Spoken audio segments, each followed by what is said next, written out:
हरे Krishna everyone. आज की class में हम कवर करने वाले हैं कॉस्ट बुक कीपिंग। सबसे पहले समझते हैं कि ये बुक कीपिंग क्या होता है। बुक कीपिंग मतलब बुक्स मेंटेन करना। इसके अंदर जर्नल, लेजर, ट्रायल बैलेंस, ये सारी चीज़ें कवर होती है। तो अगर आप फाइनेंशियल रिलेटेड बुक कीपिंग करते हो तो उसको फाइनेंशियल बुक कीपिंग बोला जाता है। वहीं आप कॉस्ट रिलेटेड बुक कीपिंग करते हो तो उसको हम कॉस्ट बुक कीपिंग बोलते हैं।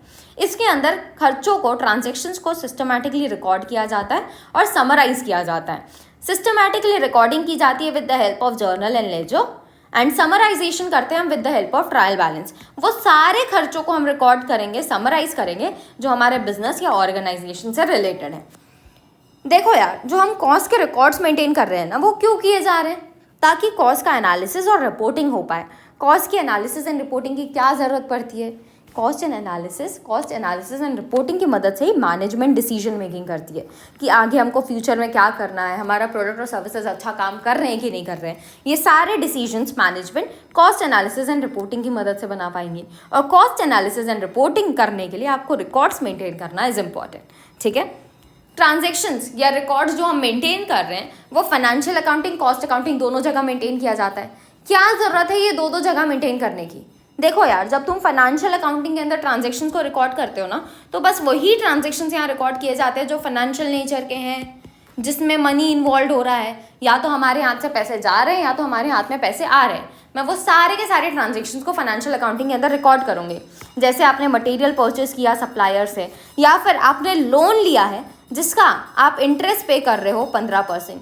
यहाँ पे लोन लिया तो लोन के पैसे आए, इंटरेस्ट दे रहे हो तो इंटरेस्ट के पैसे जाने वाले हैं। ये ट्रांजेक्शन भी फाइनेंशियल नेचर का है और फाइनेंशियल अकाउंटिंग के अंदर रिकॉर्ड किया जाएगा, है ना। लेकिन वहीं अगर हम कॉस्ट अकाउंटिंग की बात करें तो यहाँ पे सारे कॉस्ट रिलेटेड ट्रांजेक्शन्स रिकॉर्ड किए जाते हैं। जब हम कॉस्ट बोलते हैं ना, तो कॉस्ट इज योर प्रोडक्ट और सर्विस का डायरेक्ट या इनडायरेक्ट खर्चा, है ना। मैं जो भी फाइनल प्रोडक्ट या सर्विस बना के कंज्यूमर को दे रही हूँ उससे रिलेटेड डायरेक्ट या इनडायरेक्ट खर्चा हम कॉस्ट रिलेटेड ट्रांजेक्शन्स बोलते हैं। इसके अंदर external as well as internal दोनों ट्रांजेक्शन्स रिकॉर्ड होंगे। जैसे हमने फाइनेंशियल अकाउंटिंग के अंदर देखा, मटेरियल परचेस किया गया फ्रॉम सप्लायर। जो मटेरियल खरीदा गया है एट लास्ट वो किस में लगने वाला है? प्रोडक्ट और सर्विस में लगने वाला है, मतलब प्रोडक्ट और सर्विस से रिलेटेड तो है। इन दैट केस ये जाएगा मेरे कॉस्ट अकाउंटिंग के अंदर। दो ये एक्सटर्नल टाइप का ट्रांजेक्शन है लेकिन कॉस्ट से रिलेटेड है ना, इसलिए कॉस्ट अकाउंटिंग के अंदर ये रिकॉर्ड किया जा रहा है। सिमिलर वे में अगर मटेरियल इशू किया जा रहा है स्टोर्स डिपार्टमेंट से प्रोडक्शन डिपार्टमेंट को, स्टोर डिपार्टमेंट में मटेरियल रखा हुआ है, ये मटेरियल प्रोडक्शन डिपार्टमेंट को ज़रूरत पड़ी तो हमने दिया। एक बात बताओ, क्या यहाँ पे कोई भी रुपये इन्वॉल्व है? क्या कहीं भी पैसे का लेन देन हो रहा है? क्या नहीं हो रहा है। मटेरियल उठा के एक जगह से दूसरी जगह दिया जा रहा है ऑर्गेनाइजेशन में, तो यहाँ पे कोई भी पैसे का लेन देन नहीं है। इसलिए फाइनेंशियल अकाउंटिंग को इस ट्रांजेक्शन से कोई मतलब नहीं है। लेकिन ये ट्रांजेक्शन कॉस्ट अकाउंटिंग के लिए बहुत ही ज़्यादा इंपॉर्टेंट ट्रांजेक्शन है। क्यों इंपॉर्टेंट है? क्योंकि इसी से पता चलता है कि कितना मटेरियल प्रोडक्शन डिपार्टमेंट ने इस्तेमाल किया, कितना मटेरियल मेरे प्रोडक्ट और सर्विसेज में लगाया गया। तो ये ट्रांजेक्शन एज कॉस्ट अकाउंटिंग के लिए इंपॉर्टेंट है। दो इंटरनल है लेकिन ये रिकॉर्ड किया जाएगा कॉस्ट अकाउंटिंग के अंदर। ठीक है, लेकिन जो हमने एक और ट्रांजेक्शन दिया था कि लोन लिया गया जिसका हम इंटरेस्ट पे कर रहे हैं 15%। एक बात बताओ यार, कॉस्ट अकाउंटिंग को कोई भी फ़र्क पड़ता है क्या कि आप पैसे कहाँ से लेके आ रहे हो अपना प्रोडक्शन करने के लिए? बिल्कुल नहीं। उसको प्रोडक्शन कैसे किया जा रहा है, प्रोडक्शन में लगने वाले खर्चों से मतलब है। उसको आपने जो पैसे लगाए उसमें इंटरेस्ट दे रहे हो उससे कोई मतलब नहीं है, क्योंकि ये फाइनेंस कॉस्ट होता है, ये प्रोडक्ट और सर्विस से रिलेटेड कॉस्ट नहीं होता। तो ये ट्रांजेक्शन दो आप फाइनेंशियल अकाउंटिंग के अंदर रिकॉर्ड कर रहे हो लेकिन कॉस्ट अकाउंटिंग के अंदर रिकॉर्ड नहीं करोगे। ठीक है, मूविंग फॉरवर्ड, कॉस्ट अकाउंटिंग के अंदर हम दो टाइप से रिकॉर्ड कीपिंग करते हैं। पहला होता है इंटीग्रेटेड अकाउंटिंग, दूसरा होता है non integrated accounting. Integrated accounting मतलब जहाँ पे आप कॉस्ट और फाइनेंशियल अकाउंट दोनों एक साथ बना रहे हो। मतलब मैं कॉस्ट के अकाउंट्स अलग, फाइनेंशियल के अकाउंट अलग ऐसा नहीं कर रही, मैं दोनों के अकाउंट्स को इकट्ठे बना रही हूँ। ठीक है, लेकिन जब हम नॉन इंटीग्रेटेड अकाउंटिंग फॉलो करते हैं तो उसके अंदर हम फाइनेंशियल के ट्रांजेक्शन्स अलग, फाइनेंशियल के अकाउंट्स अलग और कॉस्ट के अकाउंट्स अलग मेंटेन करते हैं। इसीलिए chartered institute of management accounting ने इसको इंटरलॉकिंग अकाउंट्स बोला। क्यों इंटरलॉकिंग बोला समझना। जो हमारा फाइनेंशियल अकाउंट है उसका अकाउंट मैं अलग मेंटेन कर रही हूँ नॉन इंटीग्रेटेड के अंदर, और कॉस्ट के अकाउंट्स में अलग मेंटेन कर रही हूँ। इन दैट केस जो मेरा फाइनेंशियल का प्रॉफिट होता है ना वो अलग आएगा और कॉस्ट का प्रॉफिट जो है वो अलग आएगा। क्यों? क्योंकि कॉस्ट अकाउंटिंग के अंदर आपने वही सारे खर्चे, वही सारे इनकम लिए हैं जो आपके प्रोडक्ट या सर्विसेज से रिलेटेड है। लेकिन फाइनेंशियल अकाउंटिंग के अंदर तो सारे टाइप की इनकम, चाहे वो फाइनेंशियल नेचर की हो, प्रोडक्ट सर्विसेज से रिलेटेड हो, या फिर हमने स्टॉक मार्केट से ही क्यों नहीं कमाया हो, किसी भी टाइप की इनकम हो वो ये रिकॉर्ड करेगा। किसी भी टाइप का खर्चा हो, चाहे वो आपने इंटरेस्ट ही क्यों ना पे किया हो लोन का, ये सारे टाइप के खर्चे, सारे टाइप की इनकम रिकॉर्ड करेगा। इसीलिए इसका प्रॉफिट अलग आता है, इसका प्रॉफिट अलग आता है। अब दोनों का प्रॉफिट अलग अलग है, तो ऑर्गेनाइजेशन को क्या करना पड़ता है, इसको रिकनसाइल करना पड़ता है, देखना पड़ता है कि क्या क्या कारण थे जिसकी वजह से फाइनेंशियल का प्रॉफिट और कॉस्ट का प्रॉफिट मैच नहीं कर रहा। एज यहाँ पे आप रिकन्सिलेशन कर रहे हो, इसीलिए जब हम नॉन इंटीग्रेटेड अकाउंट्स मेंटेन करते हैं तो इसको हम बोलते हैं इंटरलॉकिंग अकाउंट्स, क्योंकि एट लास्ट आपको यहाँ पे इंटरलॉक करना पड़ रहा है, रिकनसाइल करना पड़ रहा है। सबसे पहले हम देख रहे हैं non integrated accounting. Non integrated मतलब जहाँ पे फाइनेंशियल अकाउंट अलग और कॉस्ट अकाउंट अलग मेंटेन किए जा रहे हैं। सबसे पहली बात मुझे ये बताओ, क्या हमको अभी फाइनेंशियल अकाउंटिंग सीखने की ज़रूरत है क्या, कि फाइनेंशियल अकाउंटिंग में कैसे ट्रांजेक्शन्स रिकॉर्ड किए जाते हैं? बिल्कुल नहीं, क्योंकि हम 11th 12th फिर बीकॉम अगर पढ़ा तो वो, फाउंडेशन किया तो वो सब में सीख लिया है। अब हमको cost related transactions, cost related accounting सीखने की ज़रूरत है। तो अगर हम नॉन इंटीग्रेटेड अकाउंटिंग मेंटेन कर रहे हैं तो उसमें फाइनेंशियल अकाउंटिंग को कैसे मेंटेन किया जाता है उससे हमको ज़्यादा फर्क नहीं पड़ता, क्योंकि ये हमको आता है। हम एज कॉस्ट बुकिंग कीपिंग पढ़ रहे हैं तो हम नॉन इंटीग्रेटेड के अंदर सिर्फ और सिर्फ कॉस्ट अकाउंट्स कैसे मेंटेन किए जाते हैं वो देखने वाले हैं। पर एक बात बताओ, तुम फाइनेंशियल अकाउंटिंग के अंदर क्या क्या चीज़ें रिकॉर्ड करते थे? हर एक ट्रांजेक्शन रिकॉर्ड करते थे जो फाइनेंशियल नेचर का होता है, चाहे वो रियल अकाउंट का हो, नॉमिनल अकाउंट का हो या पर्सनल अकाउंट का हो। रियल अकाउंट मतलब क्या? सारे एसेट्स और लाइबिलिटी से रिलेटेड चीज़ें। नॉमिनल अकाउंट मतलब इनकम एंड एक्सपेंसेस वाली चीज़ें। पर्सनल अकाउंट मतलब जहाँ पे डेटर्स, क्रेडिटर्स ये लोग इन्वॉल्व हो रहे हैं वाली चीज़ें, है ना, पर्सन से रिलेटेड अकाउंट्स की बात हो रही है यहाँ पे। एक बात बताओ, क्या कॉस्ट अकाउंटिंग को कोई फ़र्क पड़ता है क्या कि तुमने किससे सामान उधार में लिया, किसको सामान उधार में दिया? बिल्कुल नहीं। कॉस्ट अकाउंटिंग तो बोलता है कि भाई मेरे को ये बताओ कि मेरे प्रोडक्ट और सर्विसेज से रिलेटेड खर्चा क्या कहाँ हुआ है, वो चाहे तुमने उधार में लिया हो, बिना उधार के लिया हो, हमको कोई फ़र्क नहीं पड़ता। इन दैट केस कॉस्ट अकाउंटिंग ने बोला कि भाई पर्सनल अकाउंट तो हम मेंटेन ही नहीं करेंगे, क्योंकि हमको इससे मतलब ही नहीं है, कौन डेटर है कौन क्रेडिटर है हमको नहीं फ़र्क पड़ता, है ना। फिर वो गए रियल अकाउंट के पास। रियल अकाउंट में कॉस्ट अकाउंटिंग वालों ने देखा कि इसमें तो बहुत सारे एसेट्स हैं, बहुत सारी लाइबिलिटीज़ हैं, और इतने सारे एसेट्स, इतने सारी लाइबिलिटीज़ की तो हमको ज़रूरत ही नहीं पड़ती। हमको तो सिर्फ स्टॉक से मतलब है कि रॉ मटेरियल का कितना स्टॉक है, वर्क इन प्रोग्रेस का कितना स्टॉक है, फिनिश गुड्स का कितना स्टॉक है। तो कॉस्ट अकाउंटिंग वाले ने बोला कि रियल अकाउंट के अंदर 100 किलो एसेट, 100 किलो लाइबिलिटीज़ भरी पड़ी है, पर हमको ये सब नहीं चाहिए। रियल अकाउंट के अंदर सिर्फ और सिर्फ स्टॉक अकाउंट एक ऐसा होता है जो हम कॉस्ट अकाउंटिंग के अंदर मेंटेन करते हैं। उसके अलावा बाकी सारे एसेट्स, बाकी सारी लाइबिलिटी से हमको कोई मतलब नहीं है, ठीक है। नेक्स्ट, नॉमिनल अकाउंट में हम इनकम और एक्सपेंसेस रिकॉर्ड कर रहे हैं, और इनकम और एक्सपेंस तो प्रोडक्ट और सर्विसेज से रिलेटेड भी होते हैं। इसीलिए कॉस्ट अकाउंटिंग वालों ने बोला कि हम आपका नॉमिनल अकाउंट मेंटेन कर लेंगे, हम आपके रियल अकाउंट में से सिर्फ स्टॉक अकाउंट मेंटेन कर लेंगे, और पर्सनल अकाउंट को तो हम छुएंगे भी नहीं, ठीक है। चलो अब एक बात बताओ यार, जब कॉस्ट अकाउंटिंग वाले पूरी अकाउंटिंग ही नहीं कर रहे हैं, आधी चीज़ें रिकॉर्ड ही नहीं कर रहे हैं, तो कैसे यहाँ पे डबल एंट्री पूरा पॉसिबल हो पाएगा? तो इसको समझने के लिए ना हमने एक ट्रांजैक्शन देखा था ना कि फाइनेंशियल अकाउंटिंग के अंदर material purchase from supplier record किया जाता है। कैसे रिकॉर्ड होगा फाइनेंशियल अकाउंटिंग के अंदर बताओ? हम लिखेंगे purchases account debited to supplier, है ना। फाइनेंशियल अकाउंटिंग के अंदर हम यही करते हैं। अब जब इसी ट्रांजैक्शन को हम कॉस्ट के अंदर भी रिकॉर्ड करेंगे, हमने पहले ही देख लिया है, तो कॉस्ट वाले कैसे रिकॉर्ड करेंगे इसको? वो पहली बात तो परचेस मटेरियल का हुआ तो मटेरियल लिख लेंगे, ऊपर में मटेरियल को डेबिट कर लेंगे। टू क्या लिखेंगे बताओ? वो तो सप्लायर लिखेंगे ही नहीं, उन्होंने तो पहले ही बोल दिया कि हम पर्सनल अकाउंट को नहीं लेंगे, तुम रखो फाइनेंशियल वालों। इन दैट केस वो सप्लायर की जगह क्या लिखेंगे? उन्होंने बोला, कॉस्ट अकाउंटिंग वालों ने बोला कि भाई साहब जो भी पर्सनल अकाउंट होगा, जो भी रियल अकाउंट होगा एक्सेप्ट स्टॉक अकाउंट, हम हर उस अकाउंट को एक ही अकाउंट के अंदर डाल देंगे, जिसका नाम उन्होंने रखा कॉस्ट लेजर कंट्रोल अकाउंट, या फिर कई जगह उसको जनरल लेजर कंट्रोल अकाउंट भी बोला जाता है, ठीक है। तो जो भी ट्रांजैक्शन पर्सनल नेचर का होगा, जो भी ट्रांजैक्शन रियल नेचर का होगा एक्सेप्ट स्टॉक अकाउंट, वो सारे के सारे transactions cost ledger control account या जनरल लेजर कंट्रोल अकाउंट के अंदर जाएंगे।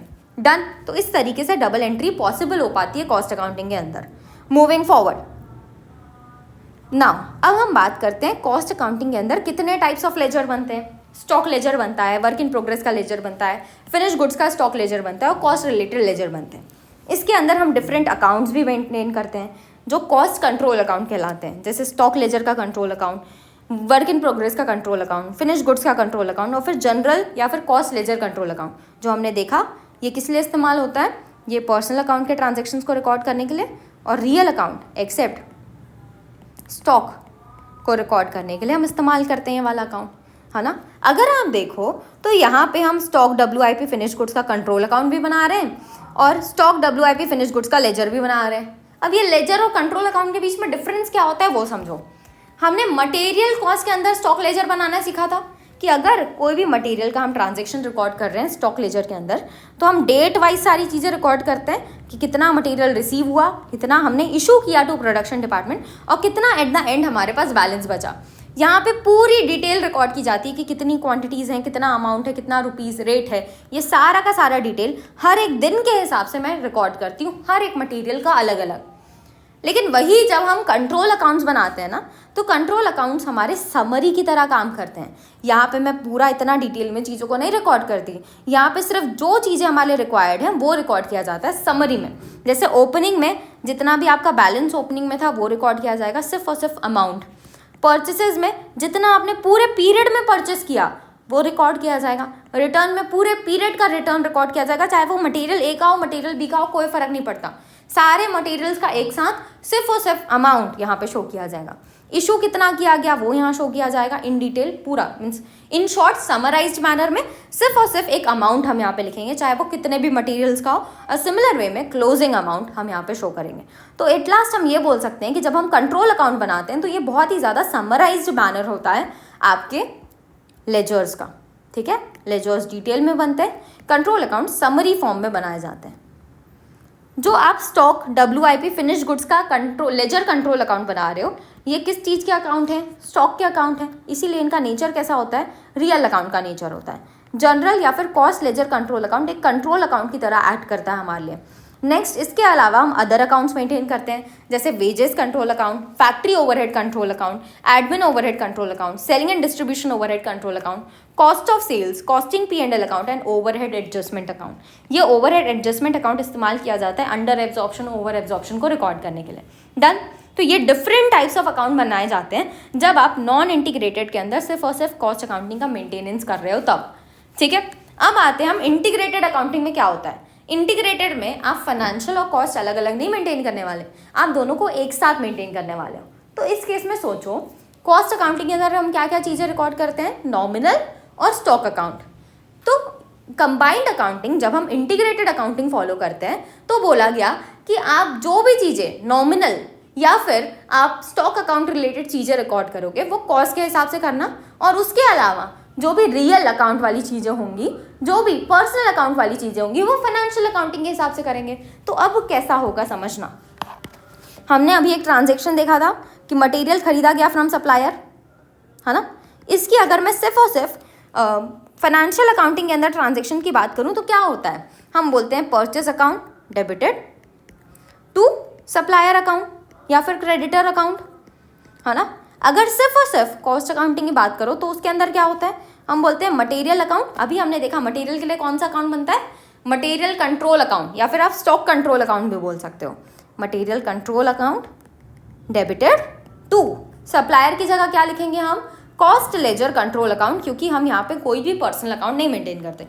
अब अगर इसको हम इंटीग्रेटेड अकाउंट्स में मेंटेन कर रहे हैं जहाँ पे फाइनेंशियल और कॉस्ट दोनों एक साथ होने वाला है, तो यहाँ पे बोला गया कि जो भी नॉमिनल या स्टॉक अकाउंट रिलेटेड ट्रांजेक्शन्स होंगे, तो यहाँ पे कौन सा स्टॉक अकाउंट रिलेटेड ट्रांजेक्शन है, मटेरियल का, वो हम कॉस्ट अकाउंटिंग के हिसाब से रिकॉर्ड करेंगे। तो यहाँ पे डेबिट क्या हो जाएगा, मटेरियल कंट्रोल अकाउंट। इसके बाद जो भी पर्सनल अकाउंट रिलेटेड ट्रांजेक्शन होंगे वो किसके हिसाब से किया जाएगा, फाइनेंशियल अकाउंटिंग के हिसाब से। तो इन दैट केस मैं यहाँ पे क्या लिखूंगी, टू सप्लायर अकाउंट।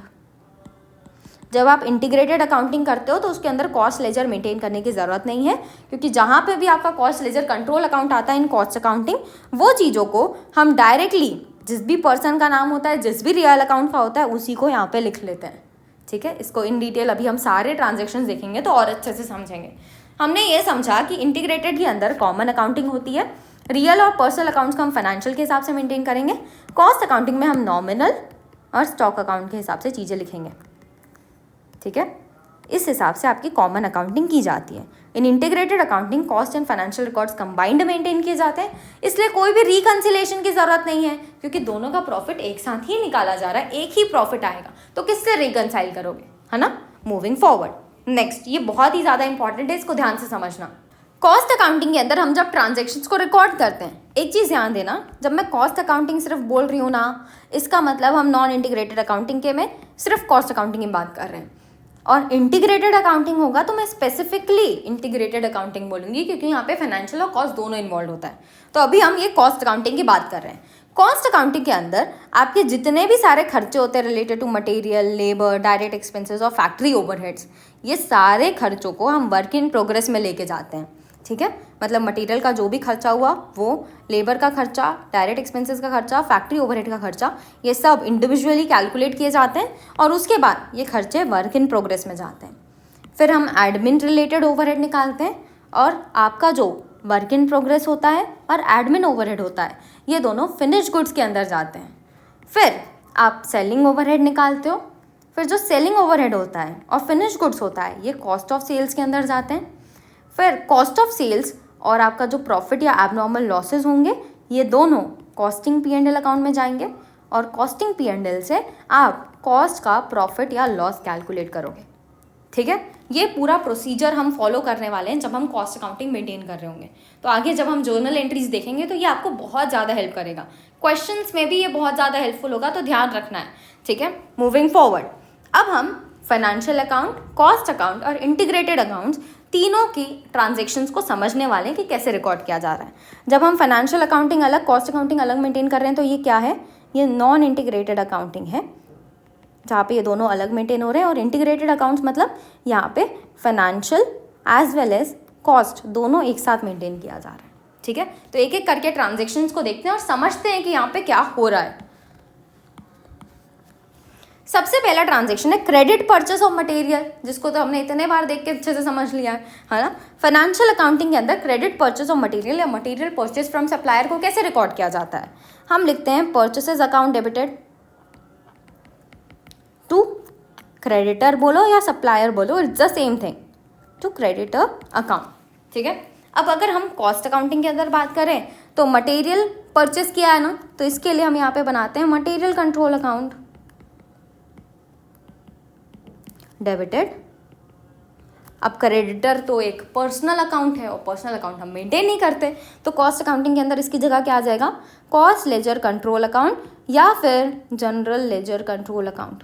आप जब एग्जाम में लिखोगे तो CLC और GLC ऐसे नहीं लिख सकते, आपको पूरा लिखना पड़ेगा कि ये कॉस्ट लेजर कंट्रोल अकाउंट है, ये जनरल लेजर कंट्रोल अकाउंट है। एक चीज़ ध्यान रखना, दोनों एक ही अकाउंट को शो करते हैं, चाहे आप CLC लिखो या GLC लिखो, तो आप सिर्फ एक ही को इस्तेमाल करना अपने पूरे ट्रांजेक्शन्स में, ठीक है। Next, integral accounts. Integral accounts में हम दोनों अकाउंट्स की बेनिफिट लेंगे। आपका जो स्टॉक का अकाउंट है वो इंटीग्रल अकाउंट्स में कॉस्ट अकाउंटिंग से लिया जाएगा, तो यहाँ होगा material control account debited to जो आपका पर्सनल अकाउंट है वो फाइनेंशियल अकाउंटिंग से लिया जाएगा टू क्रेडिटर्स अकाउंट। नेक्स्ट, इसके बाद कैश परचेस किया है मटेरियल का, तो purchases account debited to cash account, यही एंट्री करते हैं हम फाइनेंशियल अकाउंटिंग के अंदर, है ना, कैश या फिर आप बैंक लिख सकते हो। परचेस किया है तो मटेरियल परचेस किया है तो कॉस्ट अकाउंटिंग के अंदर मटेरियल कंट्रोल अकाउंट आ जाएगा, material control account debited to cash. और बैंक एक रियल अकाउंट है, क्या रियल अकाउंट कॉस्ट अकाउंटिंग में मेंटेन किया जाता है, ये स्टॉक वाला अकाउंट तो है ही नहीं, तो कोई और एसेट जो रियल अकाउंट के अंदर आता है वो हम कॉस्ट अकाउंटिंग के अंदर मेंटेन नहीं करते, तो ये भी जाएगा CLC अकाउंट या फिर GLC अकाउंट में। अब इंटीग्रल अकाउंट्स में हम क्या लिखेंगे, स्टॉक का अकाउंट कॉस्ट अकाउंटिंग से लिया जाएगा टू कैश और बैंक हम फाइनेंशियल अकाउंटिंग से ले लेंगे, क्योंकि ये एक टाइप का रियल अकाउंट है, कैश और bank account. Moving forward, next is purchase of special material for direct use in job. तुम डायरेक्ट यूज़ के लिए खरीदो, इनडायरेक्ट यूज़ के लिए खरीदो, कोई फ़र्क नहीं पड़ता। फाइनेंशियल अकाउंटिंग बोलता है कि भाई परचेस किया ना मटेरियल तो हम रिकॉर्ड करेंगे, परचेस अकाउंट डेबिटेड टू अब यहाँ पे बताया तो नहीं है कि कैश या बैंक में खरीदा है कि क्रेडिटर से खरीदा है, तो हम यहाँ पे क्रेडिटर भी लिख सकते हैं और कैश और बैंक भी लिख सकते हैं। ठीक है। अब अगर हम कॉस्ट अकाउंटिंग की बात करें तो ध्यान देना, कॉस्ट अकाउंटिंग के अंदर हम क्या कर रहे थे, हम पहले सारा मटेरियल इकट्ठा कर रहे थे, उसके बाद उसको वर्क इन प्रोग्रेस में डाल रहे थे। पर क्वेश्चन में स्पेसिफिकली बोल दिया कि तुम मटेरियल को डायरेक्टली जॉब में लेके जा रहे हो, तो हम उसको अलग नहीं करने वाले, हम मटेरियल को अलग से रिकॉर्ड नहीं करने वाले, हम भी उसको डायरेक्टली जॉब में ले जाएंगे, मतलब work in progress control account में ले जाएंगे। तो यहाँ पे मटेरियल कंट्रोल अकाउंट को डेबिट करने की जगह directly work in progress control account debit हो जाएगा। 2 क्रेडिटर कैश बैंक है तो उसकी जगह CLC या GLC अकाउंट आ जाएगा। ठीक, यहाँ पे क्या एंट्री होगी, work in progress control account debited to creditors या फिर कैश और bank. Next, purchase of material for repairs, repairs के लिए परचेस मटेरियल खरीदा है, फाइनेंशियल अकाउंटिंग को कोई फर्क नहीं पड़ता, फाइनेंशियल अकाउंटिंग वाला बोलेगा मटेरियल खरीदा ना, परचेस के अंदर जाएगा। 2 क्रेडिटर्स भी हो सकता है, कैश और बैंक भी हो सकता है। लेकिन हमारे कॉस्ट अकाउंटिंग को फर्क पड़ता है कि आपने मटेरियल किस लिए खरीदा है। मटेरियल रिपेयर के लिए खरीदा है मतलब मशीन का रिपेयर होगा। ऑफ कोर्स ये बात है, हमारे फिनिश्ड गुड्स का रिपेयर तो नहीं कर रहे हैं हम मशीन का रिपेयर करेंगे। मशीन का रिपेयर हो रहा है, मशीन से रिलेटेड खर्चा है, क्या ये मेरे मटेरियल का पार्ट बनता है क्या? नहीं, ये हमारे डायरेक्ट मटेरियल का पार्ट नहीं बनता, ये हमारे फैक्ट्री ओवरहेड का पार्ट बनता है। ठीक है, तो अब ये जो मटेरियल एज रिपेयर के लिए खरीदा गया है तो ये फैक्ट्री ओवरहेड के अंदर जाएगा, और क्रेडिटर्स कैश और बैंक की जगह हम CLC या GLC अकाउंट को क्रेडिट करेंगे। और यहाँ पे एंट्री हो जाएगी, इंटीग्रल में हम फैक्ट्री ओवरहेड को डेबिट कर देंगे। 2 क्रेडिटर्स और कैश और bank account. In simple words हमको क्या समझ आ रहा है पता है, कि इंटीग्रेटेड अकाउंट जब तुम बना रहे हो तो जहाँ पे भी CLC GLC लिखा है तुमने कॉस्ट अकाउंटिंग में, उसकी जगह तुम फाइनेंशियल अकाउंटिंग में क्या लिख रहे हो उसको यहाँ पे ले आओगे, है ना। तो ऐसे करके भी आप ध्यान रख सकते हो। Next, material return to supplier, material supplier को रिटर्न किया गया है तो यहाँ पे हो जाएगा creditors account debited to purchases account, है ना, क्योंकि परचेसेस जो आपने किए वो कम हो जाएंगे और क्रेडिटर्स भी यहाँ पे से कम हो जाएंगे, इसलिए क्रेडिटर्स को हमने डेबिट किया और परचेसेस को क्रेडिट किया। अब यहाँ पे तो क्रेडिटर नहीं आएगा तो यहाँ CLC या GLC अकाउंट आ जाएगा, डेबिटेड टू मटेरियल को वापस किया तो हम ये मान के चलेंगे जो मटेरियल कंट्रोल अकाउंट में रखा हुआ है वही वाला मटेरियल यहाँ से वापस हुआ होगा। नाउ यहाँ पे क्रेडिटर्स अकाउंट आ जाएगा, debited to material control account, done. Next, payment to creditors for supplies made, जो भी सप्लाई हुई उसके लिए पेमेंट किया गया क्रेडिटर को, तो क्रेडिटर कम हो रहा है तो क्रेडिटर का अकाउंट हम डेबिट कर देंगे। 2 पेमेंट किया जा रहा है तो कैश और बैंक क्रेडिट हो जाएगा। थिंक अबाउट इट, इस एंट्री का हमारे कॉस्ट अकाउंटिंग में क्या एंट्री किया जाएगा, इस ट्रांजेक्शन का हम क्या एंट्री करेंगे वहाँ पे, क्रेडिटर से तो CLC या GLC अकाउंट डेबिट हो जाएगा और कैश और बैंक है तो CLC और GLC अकाउंट क्रेडिट हो जाएगा। इन दैट केस सोच के देखो, तुमने एक ही अकाउंट को एक ही अमाउंट से डेबिट किया, एक ही अमाउंट से क्रेडिट कर दिया। इन दैट केस ये ट्रांजेक्शन का कोई भी मतलब हुआ क्या? ये एंट्री का कोई मतलब नहीं हुआ। इसलिए आप कोई भी एंट्री कॉस्ट अकाउंटिंग में इस केस में नहीं मेंटेन करते हो तो चलेगा। क्यों नहीं मेंटेन की जा रही? क्योंकि एक ही अकाउंट को हम डेबिट कर रहे हैं, एक ही अकाउंट को हम क्रेडिट कर रहे हैं, इसलिए हमने उसको हटा दिया है यहाँ से। डन। अगर तुमने उसको कॉस्ट अकाउंटिंग से पूरा हटा दिया तो इंटीग्रेटेड में क्या रिकॉर्ड करोगे? जो तुमने फाइनेंशियल में किया है ना, creditors account debited to cash और bank account. Next, issue of direct material to production shop, production shop में इशू किया गया। तो इससे एक बात बताओ, फाइनेंशियल अकाउंटिंग को कोई फर्क पड़ता है क्या? ये तुम्हारा मटेरियल स्टोर में रखा था, तुमने उठा के प्रोडक्शन शॉप में दे दिया, कोई फर्क नहीं पड़ता। तो फाइनेंशियल अकाउंटिंग कोई एंट्री नहीं पास करेगा, एंट्री पास होगी कॉस्ट अकाउंटिंग के अंदर। कॉस्ट अकाउंटिंग ने देखा कि जो हमारा डायरेक्ट मटेरियल पड़ा था वो अब प्रोडक्शन शॉप में जा रहा है, मतलब क्या हो रहा होगा, हमारा डायरेक्ट मटेरियल कंट्रोल अकाउंट में रखा हुआ है, अब वो प्रोडक्शन में जा रहा है, मतलब वर्क इन प्रोग्रेस में जा रहा है ना। सो मटेरियल कंट्रोल अकाउंट से कम हो रहा है और work in progress control account में बढ़ रहा है। इन that case work in progress control account को आप करोगे डेबिट और मटेरियल कंट्रोल अकाउंट को आप करोगे क्रेडिट। एज फाइनेंशियल अकाउंटिंग में इसकी कोई भी एंट्री नहीं है, तो जो आपने कॉस्ट अकाउंटिंग में पास किया वही आप इंटीग्रेटेड अकाउंट में पास करोगे। Next, issue of indirect material to production shop. Production में मैंने इनडायरेक्ट मटेरियल दिया, कोई एंट्री पास नहीं होगी फाइनेंशियल अकाउंटिंग में, क्योंकि यहाँ पे कोई भी पैसे का लेन देन नहीं हो रहा है, लेकिन कॉस्ट अकाउंटिंग के अंदर रिकॉर्ड किया जाएगा। पर एक बात बताओ, प्रोडक्शन शॉप में डायरेक्टली जा रहा है, क्या मैं WIP कंट्रोल अकाउंट को यहाँ पे डेबिट करूँ क्या? ध्यान देना, जब आपका खर्चा डायरेक्ट मटेरियल का होता है, डायरेक्ट लेबर का होता है, डायरेक्ट एक्सपेंसेस का होता है, जो प्रोडक्शन शॉप में डायरेक्टली जा रहा है, तब आप WIP कंट्रोल अकाउंट को लिखते हो। लेकिन अगर कोई इनडायरेक्ट मटेरियल प्रोडक्शन शॉप में जा रहा है तो उसको आप फैक्ट्री ओवरहेड कंट्रोल अकाउंट से लिखोगे। ठीक है, फैक्ट्री ओवरहेड कंट्रोल अकाउंट में पहले डालोगे, फिर जो फैक्ट्री ओवरहेड का टोटल अमाउंट होगा वो work in progress control account में जाएगा। ठीक है, so factory overhead control account debited to material control account, क्योंकि मटेरियल कंट्रोल अकाउंट से कम हो जाएगा और कहाँ जा रहा है? Factory overhead control account. Next, यही सेम एंट्री आप इंटीग्रेटेड में भी पास कर दोगे, क्योंकि हमारे फाइनेंशियल अकाउंटिंग में कोई भी एंट्री नहीं है।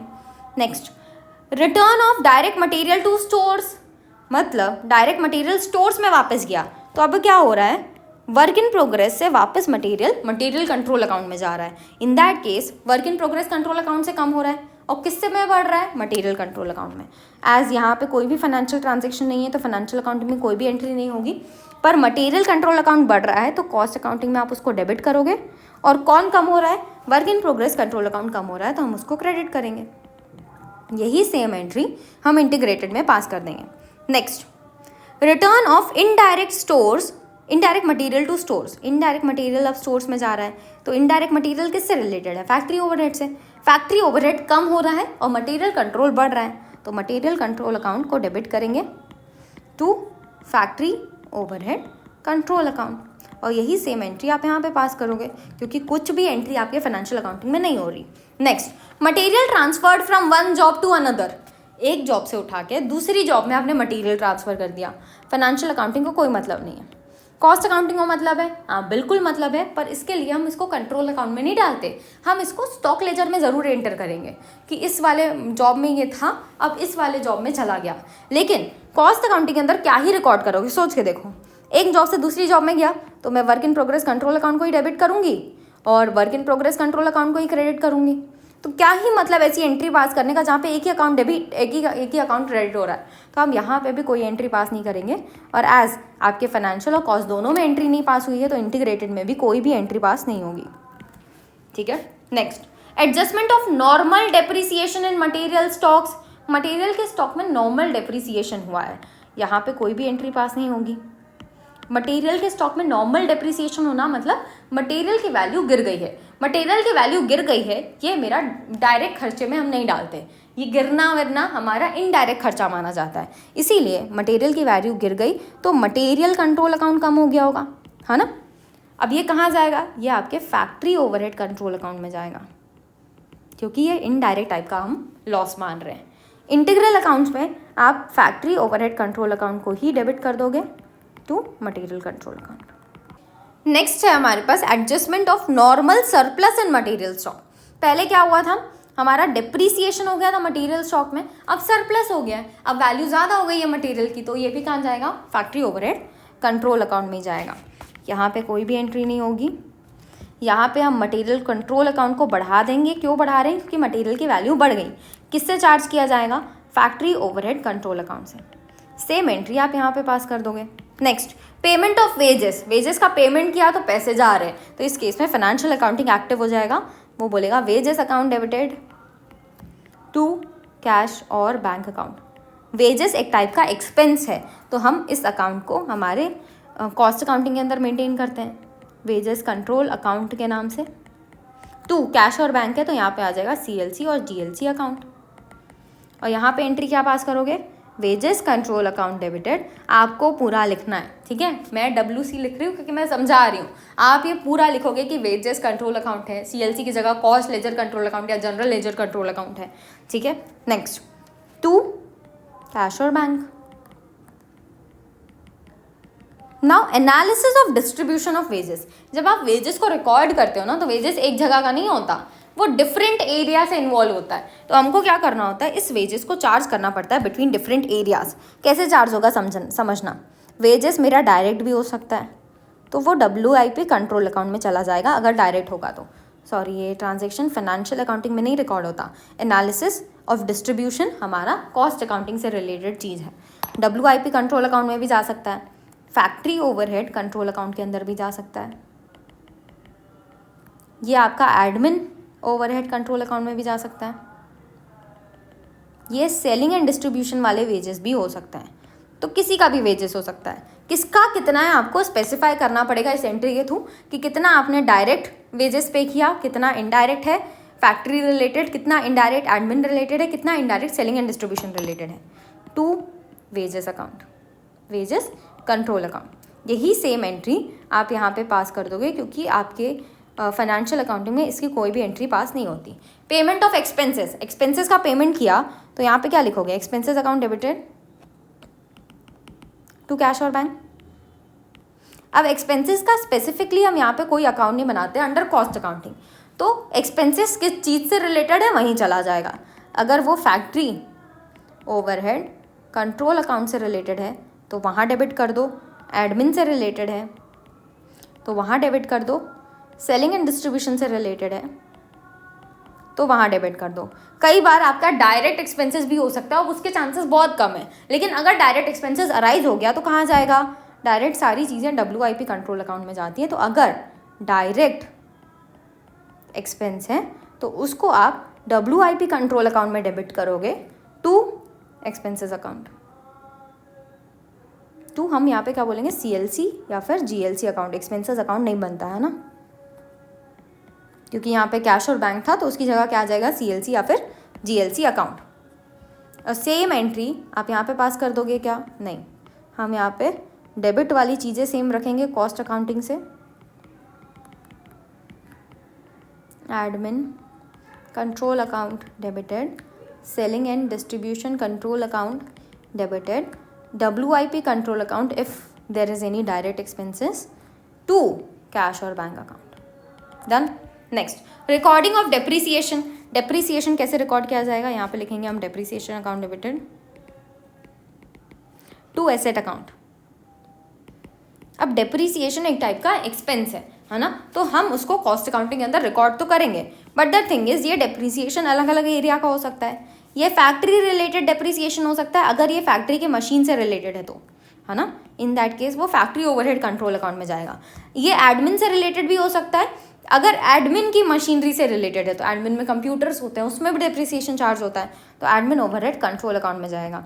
अगर ये सेलिंग एंड डिस्ट्रीब्यूशन में कोई मशीन रखी है, पैकिंग मटेरियल को जो मशीन पैक करके देती है हमारे प्रोडक्ट को, उससे रिलेटेड कोई मशीनरी है आपके पास, उसका डेप्रीसिएशन है तो वो selling and distribution overhead control account में जाएगा। टू एसेट अकाउंट है तो एसेट तो हम यहाँ लिखते नहीं है, तो याद चला जाएगा या तो CLC या तो GLC अकाउंट में। ठीक, अब यहाँ एंट्री क्या पास होगी, यहाँ हम लिखेंगे factory overhead control account debited, admin overhead control account debited, selling and distribution overhead control account debited to asset account. Done.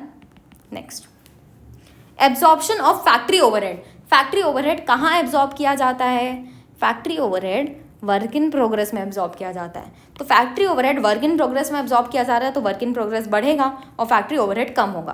तो क्या एंट्री पास होगी, पहली बात तो फाइनेंशियल में कोई एंट्री पास नहीं होगी। हम कॉस्ट अकाउंटिंग में वर्क इन प्रोग्रेस को बढ़ाएंगे तो work in progress control account debit हो जाएगा, और हमारे किसको घटाएंगे, फैक्ट्री ओवरहेड को हटाएंगे तो फैक्ट्री ओवरहेड क्रेडिट हो जाएगा। ठीक, सेम एंट्री आप इंटीग्रल में पास कर दोगे। नेक्स्ट इज स्पॉइल्ड और डिफेक्टिव वर्क। स्पॉइल्ड और डिफेक्टिव वर्क है, इससे हमारे फाइनेंशियल अकाउंटिंग को कोई भी मतलब नहीं है। हम आते हैं कॉस्ट अकाउंटिंग में। कॉस्ट अकाउंटिंग में पहली बात समझना, स्पॉइल्ड है, डिफेक्टिव है, एबनॉर्मल सिचुएशन अराइज हो गई है। एबनॉर्मल सिचुएशन अराइज हुई है, इसलिए हमको कॉस्टिंग P&L में ये डालना पड़ेगा। स्पॉइल्ड और डिफेक्टिव वर्क कब अराइज होगा, जब आप वर्क कर रहे होगे। वर्क कहाँ करते हो, जब वो वर्क इन प्रोग्रेस में रहता है, तो work in progress control account को डेबिट कर देंगे, क्रेडिट कर देंगे, क्योंकि इससे कम हो रहा है और कॉस्टिंग P&L अकाउंट में बढ़ रहा है। यही सेम एंट्री आप यहाँ पास कर दोगे।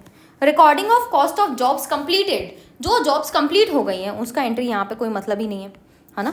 लेकिन यहाँ पे क्या एंट्री होगी, जो काम कंप्लीट हो जाता है वो वर्क इन प्रोग्रेस तो रहा नहीं, ये क्या हो जाएगा, अब फिनिश्ड गुड्स बन जाएंगे। तो अब वर्क इन प्रोग्रेस को आप रिड्यूस करोगे और फिनिश्ड गुड्स कंट्रोल अकाउंट को बढ़ाओगे। Finished goods control account debited to work in progress control account, क्योंकि work in progress control account से सारा सामान उठ के एज फिनिश्ड गुड्स बन गया, तो फिनिश्ड गुड्स कंट्रोल अकाउंट में जा रहा है। सेम एंट्री यहाँ पास होगी।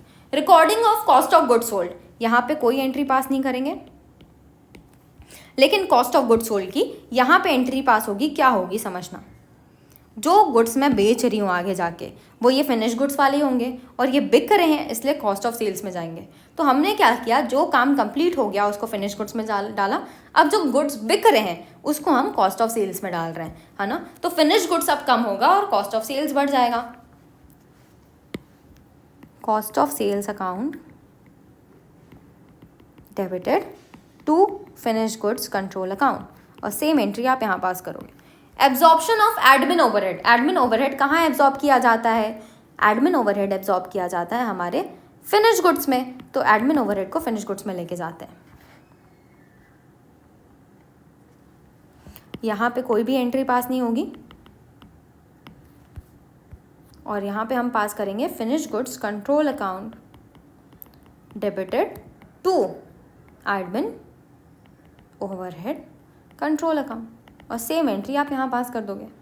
रिकॉर्डिंग ऑफ सेल्स, सेल्स हुआ तो हमारा एंट्री फाइनेंशियल अकाउंटिंग में भी रिकॉर्ड होगा क्योंकि अब पैसे आ रहे हैं, है ना। सो कैश और bank account debited to sales account, cash और बैंक की जगह हम यहाँ पे क्या लिखेंगे, CLC या GLC account debited to costing P&L account, ठीक है, क्योंकि जो भी सेल्स का ट्रांजैक्शन होगा वो हमारे कॉस्टिंग P&L अकाउंट में रिकॉर्ड होगा। अब इसके हिसाब से यहाँ एंट्री क्या हो जाएगी, कैश और बैंक, या फिर आपने क्रेडिट में दिया है तो यहाँ पे डेटर्स भी आ जाएंगे, debtors account debited to costing P&L account, ठीक है। Absorption of selling overhead, selling overhead कहाँ एब्जॉर्ब किया जाता है, कॉस्ट ऑफ सेल्स में एब्जॉर्ब किया जाता है। सो यहाँ कोई एंट्री पास नहीं होगी। यहाँ हम लिखेंगे सेलिंग ओवरहेड कम हो रहा है ना, तो सेलिंग ओवरहेड नीचे आएगा, सेलिंग ओवरहेड कंट्रोल अकाउंट, और बढ़ क्या रहा है, कॉस्ट ऑफ सेल्स बढ़ रहा है। So cost of sales account debited to selling and distribution overhead control account, same entry आप यहाँ पास कर दोगे। Next, over absorption of overhead, अगर ओवर एब्जॉर्प्शन या अंडर एब्जॉर्प्शन आता है तो इसको हम एडजस्ट करते हैं ओवरहेड एडजस्टमेंट अकाउंट से। एक चीज़ समझना, इसकी एंट्री यहाँ पे नहीं होगी क्योंकि over absorption under absorption is related to your cost accounting. हमारे फाइनेंशियल अकाउंटिंग के अंदर कोई भी ओवर या अंडर एब्जॉर्प्शन अराइज ही नहीं होता है, ठीक है। ओवर एब्जॉर्प्शन मतलब क्या होता है, आपका खर्चा था लेट्स से 100, आपने अपने यूनिट्स के ऊपर 120 का खर्चा डाल दिया, मतलब ज़्यादा खर्चा डाल दिया, बिना मतलब का एक्स्ट्रा खर्चा शो कर दिया है। तो ये एक्स्ट्रा खर्चा को कम करने की ज़रूरत है ना, कम करोगे तो क्या होगा, आपका प्रॉफिट बढ़ेगा। इन दैट केस आप कॉस्टिंग P&L अकाउंट को यहाँ पे क्रेडिट करोगे, है ना। अब कम क्या हो रहा है, ओवरहेड एडजस्टमेंट अकाउंट, ठीक। तो ये आपको एंट्री पास करनी है, सेम एंट्री आप यहाँ पास कर दोगे। अंडर एब्जॉर्प्शन हुआ है मतलब आपने कम एब्जॉर्ब कर दिया, आपका खर्चा था 100 का, आपने सिर्फ 80 चार्ज किया अपने प्रोडक्ट और सर्विसेज में, मतलब और खर्चा डालने की ज़रूरत है, और खर्चा डालोगे तो आपका प्रॉफिट कम होगा, है ना। इन दैट केस आपका कॉस्टिंग P&L को हम डेबिट कर देंगे to overhead adjustment account, same entry आप इधर पास कर दोगे। डन, हमने सारी की सारी एंट्रीज जो हो सकती है कॉस्ट बुक कीपिंग के अंदर वो सारी की सारी एंट्रीज देख ली है। अब किसी भी टाइप का क्वेश्चन आ जाए आप आराम से सॉल्व कर लोगे अगर आपने एंट्रीज को बहुत अच्छे से समझ लिया है तो, ठीक है। क्वेश्चन नंबर 1 देखो क्या बोल रहा है, कॉस्ट लेजर हमको दिया हुआ है विनक लिमिटेड का एज ऑन 1 अक्टूबर 2021, जो भी बैलेंसेस थे वो शो किया हुआ है। Work in progress control account, factory overhead, finish stock account, stock ledger, admin overhead, general ledger, adjustment account, सबका जो ओपनिंग बैलेंस है वो हमको दिया हुआ है। तो हम क्या करेंगे, हम एक अकाउंट बना लेते हैं, सारे के अकाउंट मतलब वर्क इन प्रोग्रेस का, और ये सारे अकाउंट्स हम मेंटेन करते हैं और सबका ओपनिंग बैलेंस वहाँ पे डाल सकते हैं, है ना। Next, transactions for the year आपको दिए हुए हैं सारे, आपको बोल रहा है कि रिकॉर्ड करो entries in the cost ledger for the year ended 30 September 2022। जब कॉस्ट लेजर में रिकॉर्ड करने बोल रहा है मतलब आपको डिफरेंट कंट्रोल अकाउंट्स बना के ये सारी एंट्रीज को रिकॉर्ड करना है, ठीक है, और उसके बाद ट्रायल बैलेंस भी बना के दिखाना है। तो चलो सबसे पहली बात एक चीज़ ध्यान रखना, अगर एंट्री समझ ली है तो उसके बाद उसको कंट्रोल अकाउंट में डालना इज़ द ईजीएस्ट पार्ट, ठीक है। तो टेंशन लेने की कोई ज़रूरत नहीं है। सबसे पहले जो जो बैलेंसेस हमारे पास अवेलेबल हैं वो हम वहाँ पे लिख लेते हैं सारे अकाउंट्स में। तो ये जो 6 अकाउंट्स दिए हुए हैं वो सारे अकाउंट्स आप मेंटेन करो जैसे अकाउंट्स आप नॉर्मली मेंटेन करते हो, पर्टिकुलर्स अमाउंट 6 अकाउंट्स हम बनाएंगे और हर एक का बैलेंस लिखते जाएंगे। सबसे पहली बात करते हैं work in progress control account की, जिसका बैलेंस हमें दिया हुआ है 7056। पहली बात तो ये बताओ कि ये वर्क इन प्रोग्रेस क्या है। ये एक टाइप का एसेट है। एसेट का ओपनिंग बैलेंस क्या होता है, डेबिट होता है, और क्वेश्चन में भी आपको पहले ही स्पेसिफाइड है कि इसका बैलेंस डेबिट है। तो टू बैलेंस बॉट डाउन आप शो करोगे 7056। सिमिलर वे में नेक्स्ट हमारे पास है फैक्ट्री ओवरहेड कंट्रोल अकाउंट। आप क्वेश्चन ओपन करके रखना, ठीक है। मेरे पास क्वेश्चन साइड में ओपन है, मैं क्वेश्चन देख रही हूँ और यहाँ पे सारी वैल्यूज डाल रही हूँ। फैक्ट्री ओवरहेड कंट्रोल अकाउंट हमको दिया हुआ है, to balance brought down amount is 360। Next finish stock account का बैलेंस है हमारे पास 5274, to balance brought down 5274। Next इसके बाद है store ledger control account, that is your material control account, है ना। ये दिया है 9450।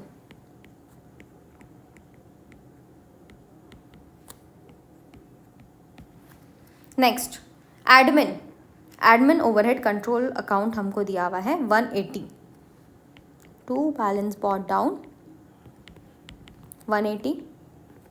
लास्ट हमारे पास आ रहा है जनरल लेजर एडजस्टमेंट अकाउंट और इसका बैलेंस है 22,320। क्रेडिट बैलेंस है तो क्रेडिट साइड लिखेंगे, बाय बैलेंस बॉट डाउन 22,320, ठीक है। सारे बैलेंसेस हमने लिख दिया। अब एक एक करके ट्रांजेक्शन्स देखते हैं। स्टोर्स इशू टू प्रोडक्शन, हमने मटेरियल इशू किया है प्रोडक्शन में। स्टोर्स मतलब मटेरियल प्रोडक्शन में इशू किया, मतलब क्या होगा, work in progress control account बढ़ जाएगा और मटेरियल कंट्रोल अकाउंट से मटेरियल कम हो जाएगा। In that case work in progress control account में आप क्या लिखोगे, टू मटेरियल कंट्रोल अकाउंट, और मटेरियल कंट्रोल अकाउंट में हम क्या लिखेंगे, by work in progress control account, ठीक है। So work in progress control account में आएगा to material account, to material नहीं बोल सकते हम, यहाँ पे स्टोर लेजर कंट्रोल अकाउंट बना रहे हैं तो स्टोर लेजर कंट्रोल अकाउंट बोलना पड़ेगा, आपको पूरा नाम लिखना है, ठीक है। Store ledger control account amount is 45,370। और जब हमारा मटेरियल कंट्रोल अकाउंट है उसके अंदर हम क्या लिखेंगे, by work in progress control account 45,370। Next stores purchased, नया मटेरियल परचेस किया है तो उस केस में मटेरियल अकाउंट डेबिट होगा टू कैश और बैंक लिखते हैं कि हम कॉस्ट लेजर्स बनाते समय, नहीं, हम क्या लिखते हैं, कॉस्ट लेजर कंट्रोल अकाउंट, या फिर एज यहाँ पे general ledger adjustment account use कर रहा है तो हमको भी जनरल लेजर एडजस्टमेंट अकाउंट नाम इस्तेमाल करना पड़ेगा, ठीक है। तो मटेरियल कंट्रोल अकाउंट में हम क्या लिखेंगे, to general ledger adjustment account, और जनरल लेजर एडजस्टमेंट अकाउंट में हम लिखेंगे by material account. This is your stores, या फिर मैं बार बार मटेरियल बोल रही हूँ तो मैं यहाँ पे मटेरियल भी लिख देती हूँ ताकि आपको कन्फ्यूजन ना हो, है ना। To general ledger adjustment account, amount कितना है 52,400, and general ledger adjustment account में हम लिखेंगे बाय मटेरियल कंट्रोल अकाउंट 52,400। देखो यार, हमारे क्वेश्चन में हमको स्पेसिफिकली बोला है कि कॉस्ट लेजर बनाना है। जब कॉस्ट लेजर आपको स्पेसिफिकली बोले ना तो सिर्फ कॉस्ट अकाउंटिंग वाली चीज़ें फॉलो करनी है, यहाँ पे इंटीग्रेटेड नहीं फॉलो करना। जो आपने कॉस्ट अकाउंटिंग के अंदर चीज़ें सीखी है सिर्फ वही फॉलो करना है, ठीक है। नेक्स्ट मटेरियल परचेस किया जिसको हमने डायरेक्टली प्रोडक्शन में इशू कर दिया, इन दैट केस मटेरियल परचेस किया तो पहली बात तो कैश और बैंक लगा होगा, तो फाइनेंशियल अकाउंटिंग में कैश और बैंक लिखते हैं, लेकिन कॉस्ट अकाउंटिंग में हम 2 CLC या GLC अकाउंट लिखेंगे, है ना। नेक्स्ट अब ये कहाँ चला गया, direct work in progress control account में, तो work in progress control account को डेबिट कर देंगे। Work in progress control account में क्या लिखोगे, to general ledger adjustment account, और जनरल लेजर एडजस्टमेंट अकाउंट में हम लिखेंगे by work in progress control account, to general ledger adjustment account amount is 1135 by WIP control account 1135. Next, wages paid including indirect labour 2520. तो wages पे कितना किया है 57,600. तो पेमेंट की पहले एंट्री होगी, है ना. तो wages control account debited to cash और बैंक लिखते हैं हम जब हम फाइनेंशियल अकाउंटिंग या फिर इंटीग्रेटेड फॉलो करते हैं. लेकिन यहाँ पे हम क्या लिखेंगे, टू CLC या फिर GLC अकाउंट. तो वेजेस कंट्रोल अकाउंट में लिखोगे आप to general ledger adjustment account और जनरल लेजर एडजस्टमेंट अकाउंट में लिखोगे by wages account. Wages account हम बनाएंगे यहाँ पे. सबसे पहली बात तो एक वेजेस कंट्रोल अकाउंट कहाँ हो, ये रहा. ठीक है. सो यहाँ पे आएगा to general ledger adjustment account. Amount is 57,600 and general ledger adjustment account में हम लिखेंगे बाय वेजेस कंट्रोल अकाउंट 57,600. इसके बाद एक चीज़ ध्यान रखना, हमने क्या सीखा था कि वेजेस का अमाउंट लिखने के बाद हम डिस्ट्रीब्यूशन भी कर रहे थे उसका, ताकि एनालिसिस हो पाए कि ये वेजेस जो है कहाँ खर्च किया गया है ना. तो क्वेश्चन में अगर आप देखो तो स्पेसिफिकली बताया गया है इनडायरेक्ट लेबर है 2520. यहाँ पे बताया गया कि ये इनडायरेक्ट लेबर किसका है, एडमिन का है, फैक्ट्री का है या फिर सेलिंग एंड डिस्ट्रीब्यूशन का है. तो हम मान के चलेंगे, कुछ नहीं बोला ना, तो ये फैक्ट्री ओवरहेड का इनडायरेक्ट लेबर होगा. बचा हुआ क्या होगा, डायरेक्ट होगा. डायरेक्ट होगा तो बचा हुआ डायरेक्ट वाला work in progress control account में जाएगा.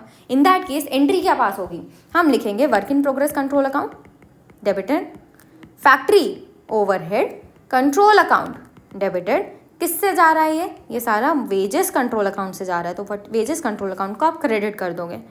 तो अगर आप वेजेस कंट्रोल अकाउंट बना रहे हो तो उसके अंदर क्या लिखोगे, बाय WIP कंट्रोल अकाउंट. और अगर आप और साथ साथ by factory overhead control account. और अगर आप work in progress control account बना रहे हो तो उसके अंदर टू वेजेस अकाउंट लिखोगे. फैक्ट्री ओवरहेड कंट्रोल अकाउंट बना रहे हो तो उसके अंदर टू वेजेस अकाउंट लिखोगे. फैक्ट्री ओवरहेड कंट्रोल अकाउंट में अमाउंट जाएगा 2520 और WIP कंट्रोल अकाउंट में कितना जाएगा 57,600 माइनस 2520. ठीक है. तो ये एंट्रीज हम पास करेंगे सारे अकाउंट्स में. सबसे पहले WIP आ गया तो इसी में कर लेते हैं. इसमें क्या आएगा, टू वेजेस कंट्रोल अकाउंट. कितना अमाउंट जाएगा 57,600 का अमाउंट है. 2520 इनडायरेक्ट वाला है तो बचा हुआ यहाँ पे आएगा, that is equal to 55,080. Next, factory overhead ये रहा, है ना. सो फैक्ट्री ओवरहेड में हम लिखेंगे to wages control account. Amount कितना जाएगा 2520. वेजेस कंट्रोल अकाउंट में हम लिखेंगे by WIP control account by factory overhead control account. WIP control account में हमने कितना डाला 57,600 minus 2520 that is equal to 55,080. और फैक्ट्री ओवरहेड कंट्रोल अकाउंट में हमने डाला 2520. ठीक है. Next, finish goods sold 1,18,800. 1,18,800 का आपने फिनिश गुड्स बेचा है अगर फिनिश गुड्स तो क्या एंट्री पास होगी. फाइनेंशियल अकाउंटिंग की अगर हम बात करें तो वहाँ पे लिखते हैं हम कैश और bank account debited to sales account. यही चीज़ कॉस्ट अकाउंटिंग में क्या लिखी जाती है, कैश और बैंक तो हम लिखते नहीं हैं. तो इसकी जगह लिखेंगे general ledger adjustment account debited. Sales का अकाउंट हम कॉस्ट अकाउंटिंग में बनाते नहीं हैं. तो सेल्स से जो भी अमाउंट आया, रेवेन्यू आया, वो चला जाएगा कॉस्टिंग P&L अकाउंट में. ठीक. तो एंट्री क्या पास होगी, जनरल लेजर एडजस्टमेंट अकाउंट में लिखोगे to costing P&L account. Costing P&L account में लिखोगे by general ledger adjustment account. As अभी हमको कॉस्टिंग P&L अकाउंट की ज़रूरत पड़ गई है तो अब आप कॉस्टिंग P&L अकाउंट भी बना लोगे. जिस भी अकाउंट की जहाँ पे ज़रूरत पड़ रही है उन अकाउंट्स को साथ साथ बनाते जाना. ठीक है. सो जनरल लेजर एडजस्टमेंट अकाउंट में लिखेंगे to costing P&L account. Amount कितना है 1,18,800. और कॉस्टिंग P&L अकाउंट में हम लिखेंगे bye general ledger adjustment account 1,18,800. Next, admin expenses 5,400.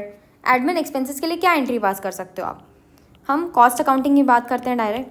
हम एडमिन एक्सपेंसेस पेमेंट कर रहे हैं तो एडमिन एक्सपेंसेस को डेबिट कर देंगे. Admin overhead control account debited. To payment किस में करने वाले हैं, कैश और बैंक में. तो एज हम कॉस्ट अकाउंटिंग में कैश और बैंक नहीं लिखते, तो हम लिखेंगे जनरल लेजर एडजस्टमेंट अकाउंट, ठीक है।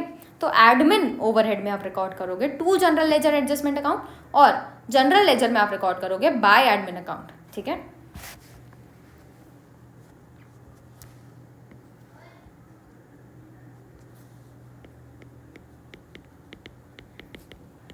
Amount is 5400।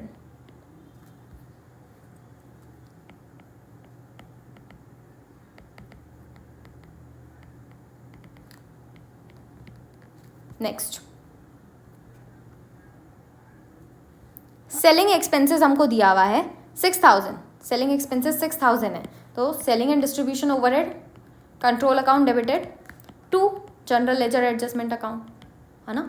So general ledger adjustment account में पहले रिकॉर्ड कर देते हैं हम by selling and distribution overhead control account, amount is 6000 and selling and distribution overhead में to general ledger adjustment account 6000।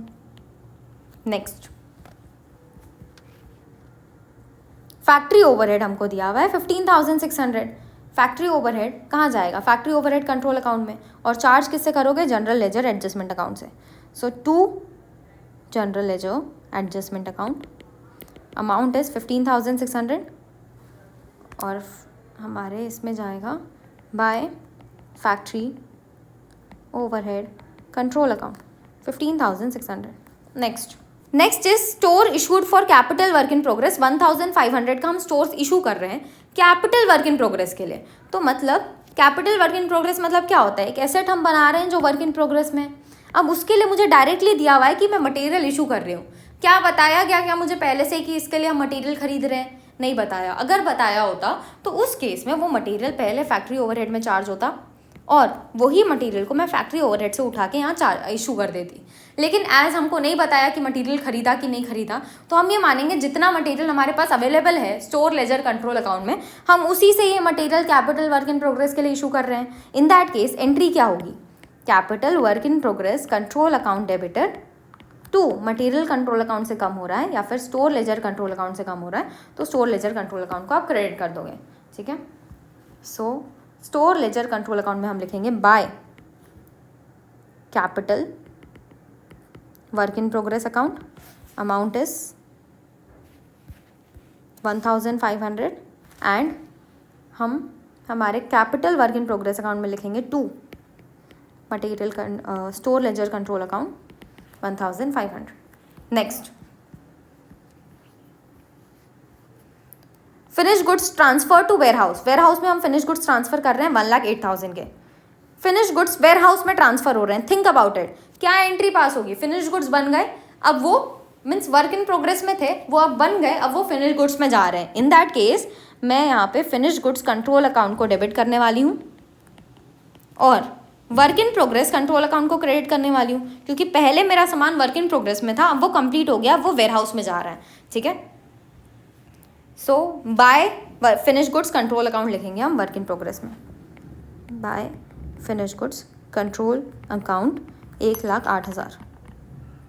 Next, finish goods control account में लिखेंगे to work in progress control account.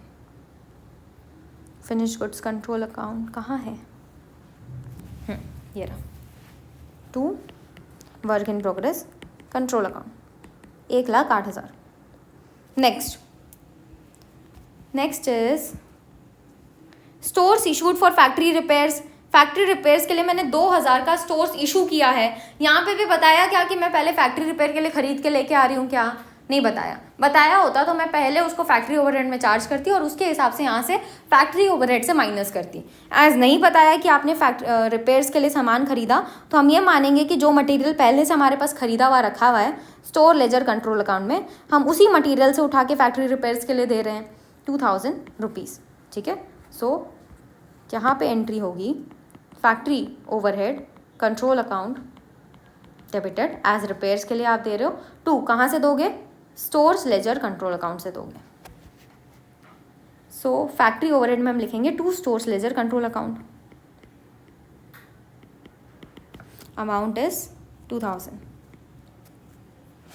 And stores ledger में लिखेंगे by factory overhead control account 2000। Next is factory overhead recover to production 16,830। हम production में charge कर रहे हैं क्या, फैक्ट्री ओवरहेड को। पहले हमने फैक्ट्री ओवरहेड इनकर किया, अब वो प्रोडक्शन में जा रहा है। प्रोडक्शन में कहाँ जाता है factory overhead, work in progress में जाता है। एंट्री क्या पास होगी, हम लिखेंगे work in progress control account debited to factory overhead control account, है ना। तो फैक्ट्री ओवरहेड में आपका आएगा by work in progress control account, और वर्क इन प्रोग्रेस में आप लिखोगे to factory overhead control account. So to factory overhead control account, amount is 16,830 and factory overhead में आएगा by work in progress control account 16,830। Next, अब हमारा admin overhead charge हो रहा है प्रोडक्शन में। 4,580 का एडमिन ओवरहेड है जो आप प्रोडक्शन में चार्ज कर रहे हो। एडमिन ओवरहेड कहाँ चार्ज होता है, फिनिश गुड्स के ऊपर चार्ज होता है। So finish goods control account अब डेबिट होगा टू एडमिन ओवरहेड। तो एडमिन ओवरहेड में लिखोगे by finish goods control account, finish goods control account में लिखोगे टू एडमिन ओवरहेड। 4,580 का अमाउंट है by finish goods control account 4,580। Next, factory overhead applicable for unfinished work 3,080 का amount है। Unfinished work का फैक्ट्री ओवरहेड कितना है, 3,080। ये फैक्ट्री ओवरहेड कहाँ जाएगा बताओ मुझे, ये फैक्ट्री ओवरहेड जाएगा वर्क इन प्रोग्रेस में। ऑफ कोर्स सी बात है, अनफिनिश्ड का हो फिनिश का हो, वर्क इन प्रोग्रेस से रिलेटेड है, वहाँ जाएगा। सो एंट्री क्या पास होगी, फैक्ट्री ओवरहेड में हम लिखेंगे by work in progress control account, amount is 3,080 and work in progress में लिखेंगे हम to factory overhead control account 3,080। Next, selling overhead allocated to sales 5,500 का सेलिंग ओवरहेड हम सेल्स के ऊपर चार्ज कर रहे हैं। तो सेलिंग ओवरहेड किसके ऊपर चार्ज होता है, कॉस्ट ऑफ सेल्स पे। एंट्री क्या पास होगी, cost of sales account debited to selling overhead account, है ना। So by cost of sales and to selling overhead लिखाएगा।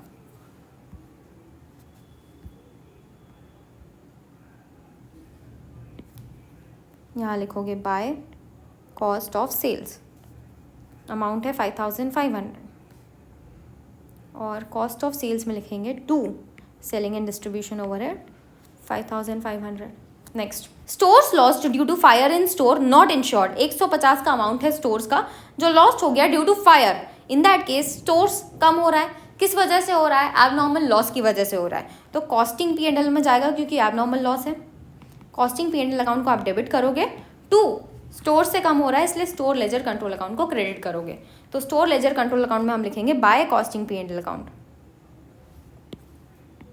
Bye costing P&L account 150 and costing P&L में लिखेंगे to stores ledger control account 150। Next, last entry हमारे पास आती है finish goods stock on 39/2022। मेरे पास eight the and 14,274 का finish goods का stock बच गया।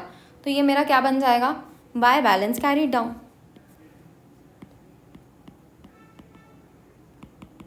14,274, ठीक है।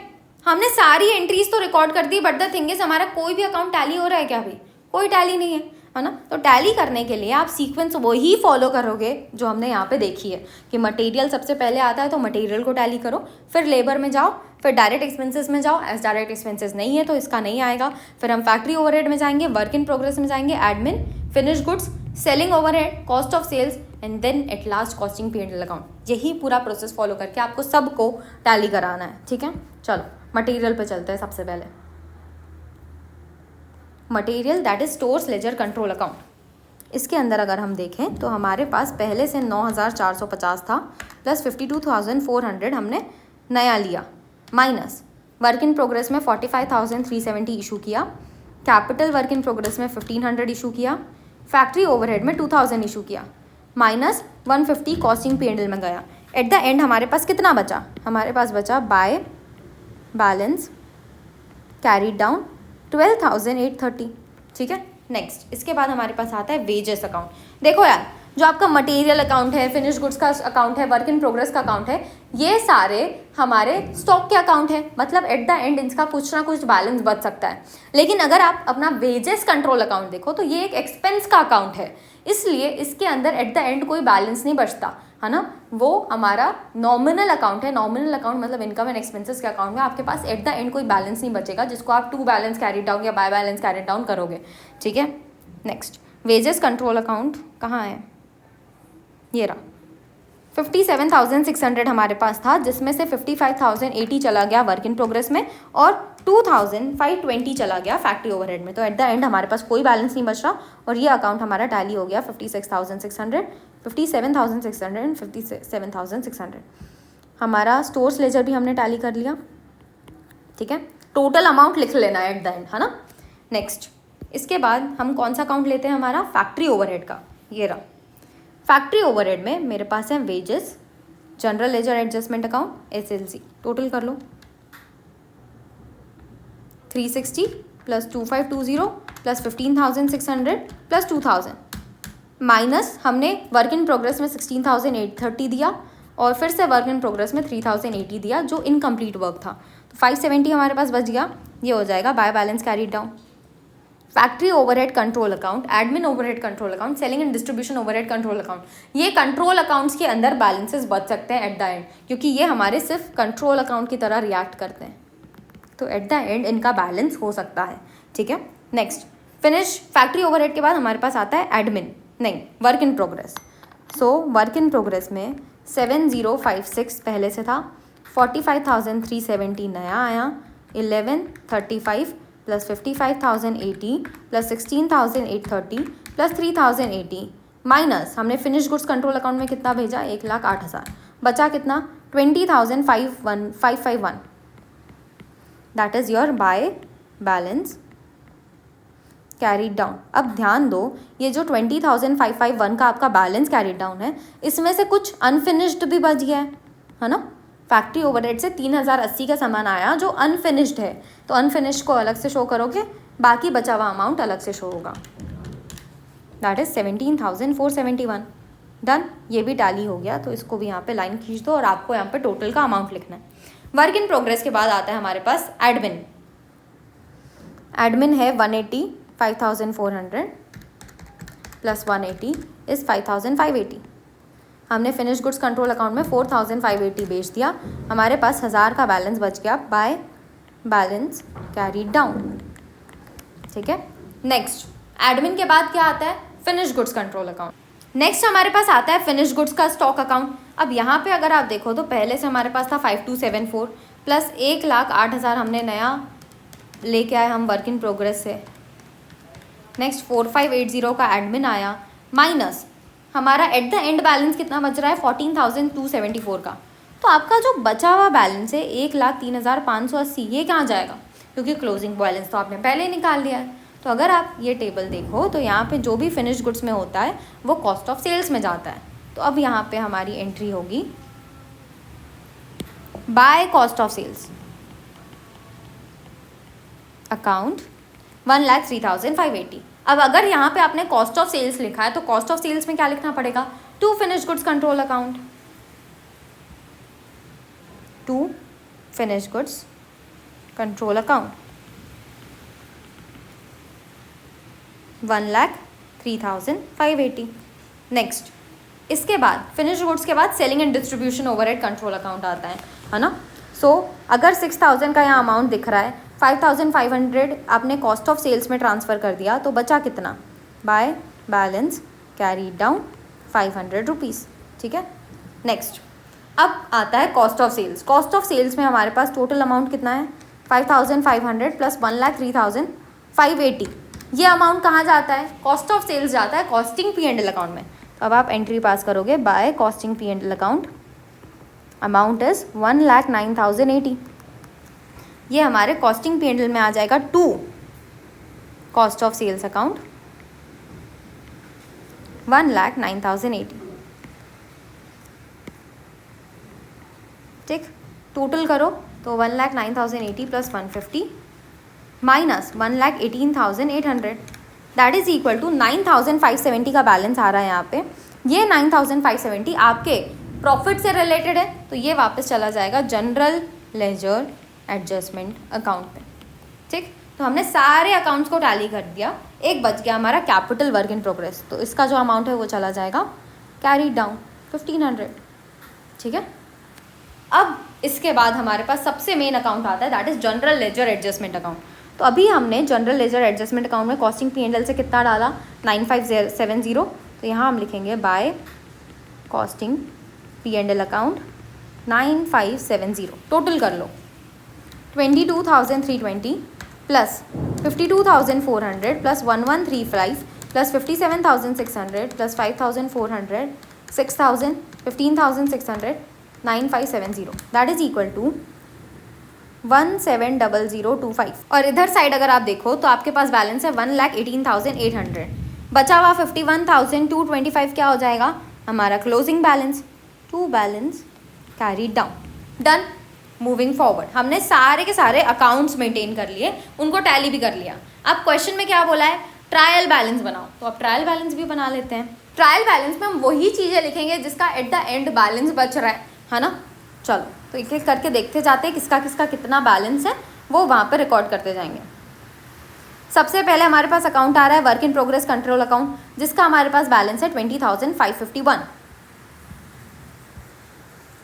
Work in progress control account 20,551। Stock account है तो इसका डेबिट ही बैलेंस होगा।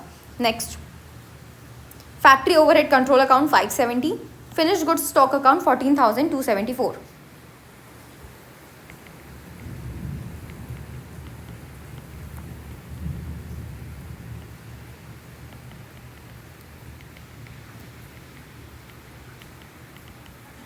Next store ledger control account 12,830 and admin is 1,000।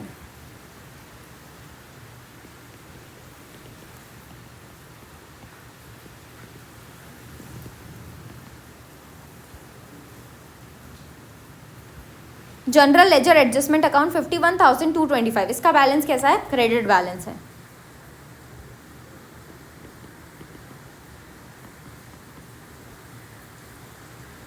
Wages control account का कोई बैलेंस नहीं होगा क्योंकि ये नॉमिनल अकाउंट है।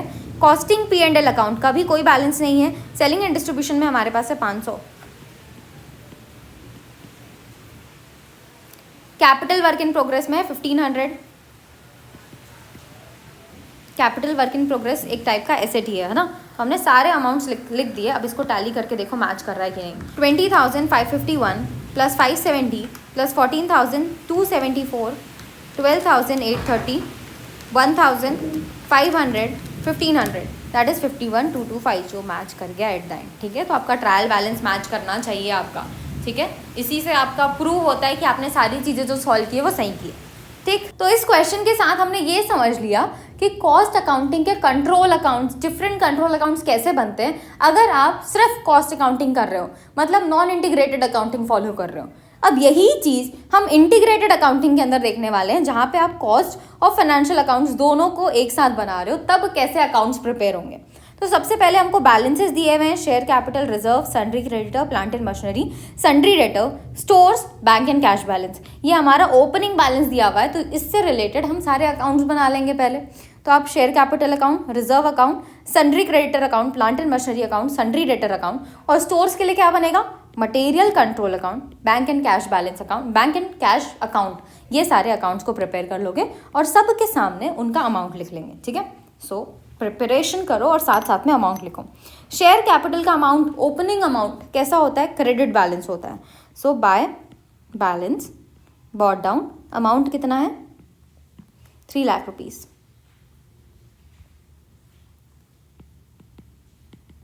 नेक्स्ट रिजर्व हमको दिया हुआ है, रिजर्व का बैलेंस भी क्रेडिट होता है। By balance brought down 2 lakh rupees.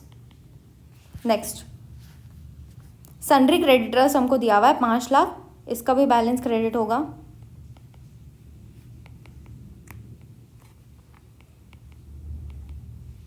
Plant and machinery 5,75,000 debit balance.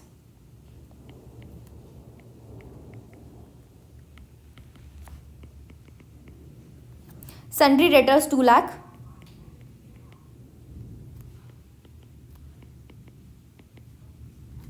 Closing stock, stores का क्लोजिंग स्टॉक दिया है, बट द थिंग इज ये क्लोजिंग स्टॉक आपके प्रीवियस पीरियड का होगा। इस पीरियड के लिए क्या बनेगा, ओपनिंग स्टॉक बनेगा। कितना अमाउंट है, 1,50,000 to balance brought down 1,50,000। Bank and cash balance है 75,000।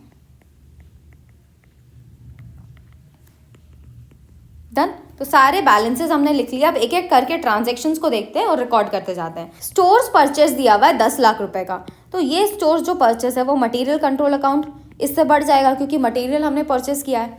2 आप क्या लिखोगे, एज स्पेसिफिकली मेंशन नहीं है, हम मानेंगे कि हमने क्रेडिटर्स से परचेस किया, ठीक है। तो 2 सन्ड्री क्रेडिटर्स अकाउंट यहाँ पे डेबिट हो जाएगा। अमाउंट है 10 लाख का, तो मटेरियल कंट्रोल अकाउंट में क्या लिखोगे, 2 क्रेडिटर्स।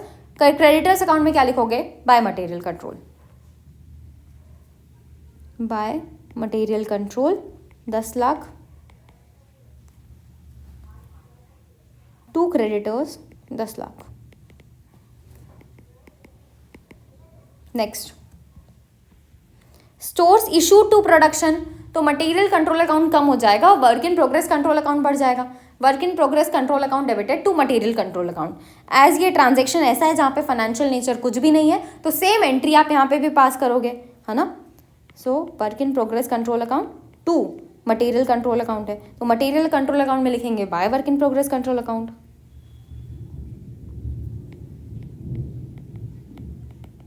कितने का मटेरियल ट्रांसफर किया हमने, 10,50,000। और work in progress control account बना के उसके अंदर हम लिखेंगे 2 material control account 10,50,000। Next, stores in hand is 95,000। Stores in hand मतलब एट द एंड हमारे पास इतना स्टोर बच गया 95,000 का। So by balance carry down 95,000। Next, direct wages incurred हमको दिया हुआ है 6,50,000।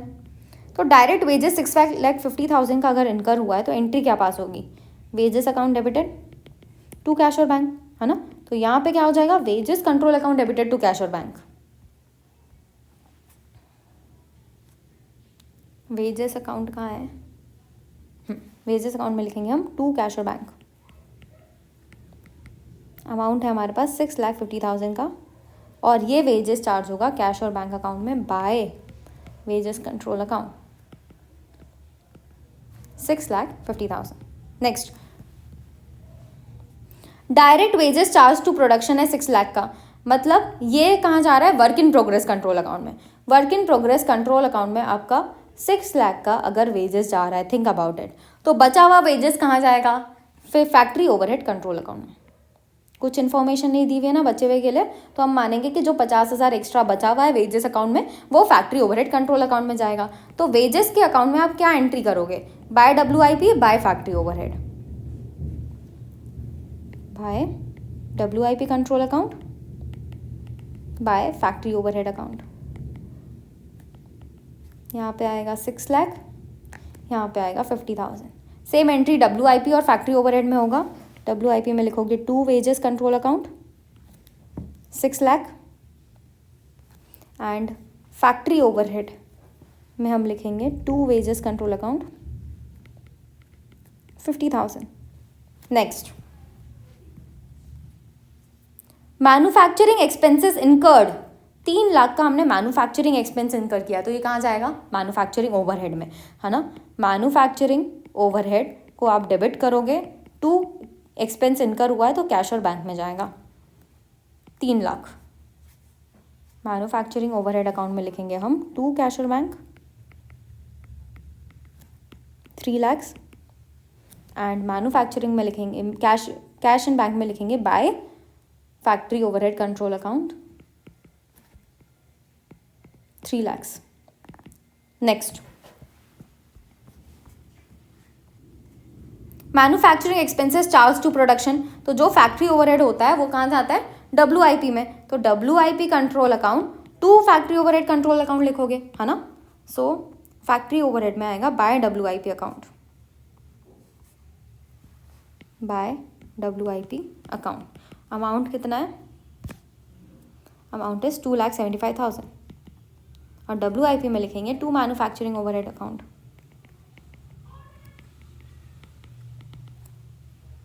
2,75,000। Next, selling and distribution expenses हैं 1 लाख के। सेलिंग एंड डिस्ट्रीब्यूशन कहाँ चार्ज होता है? एक्सपेंसेस बताया ना, तो अभी हम चार्ज नहीं करेंगे, हम direct selling and distribution overhead control account to cash and bank account कर देंगे, है ना। सो 1 लाख का अमाउंट है, कैश एंड बैंक में लिखाएगा by selling and distribution 1 lakh, and selling and distribution में लिखेंगे टू कैश और बैंक।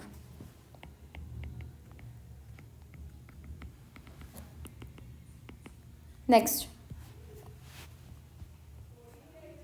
फिनिश्ड स्टॉक प्रोडक्शन, हमने 18 लाख के यूनिट्स बनाए। इन दैट केस ये कैसे पता चलेगा हमें? हम वर्क इन प्रोग्रेस से उठा के फिनिश गुड्स में डालेंगे, तो एंट्री होगी finish goods control account debited to work in progress account. तो वर्क इन प्रोग्रेस में हम लिखेंगे by finish goods control account, amount is 18 lakh. Finish goods control account में लिखोगे to WIP account 18 lakh. Next, sales at selling price 22 lakh, तो हमने selling price पे sales किया 22 लाख का, ये कहाँ जाएगा बताओ? सेल्स का अमाउंट हम कैसे रिकॉर्ड करते हैं?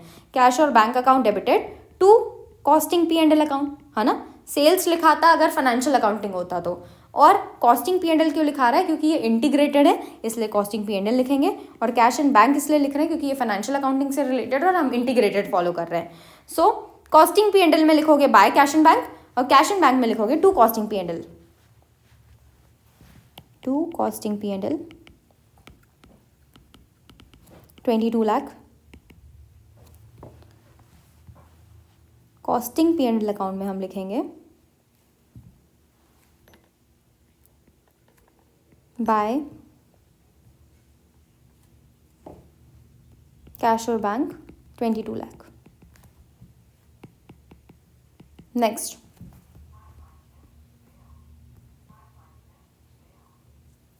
क्लोजिंग स्टॉक फिनिश गुड्स का हमको दिया हुआ है 95,000, तो फिनिश गुड्स कंट्रोल अकाउंट जो हमने बनाया है उसके अंदर हम यहाँ पे बाय बैलेंस कैरी डाउन लिख लेंगे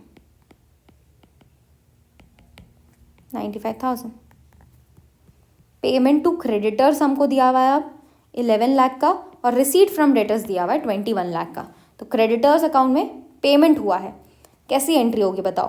क्रेडिटर को पेमेंट किया तो creditor account debited to cash और बैंक, है ना। तो क्रेडिटर अकाउंट में क्या लिखोगे?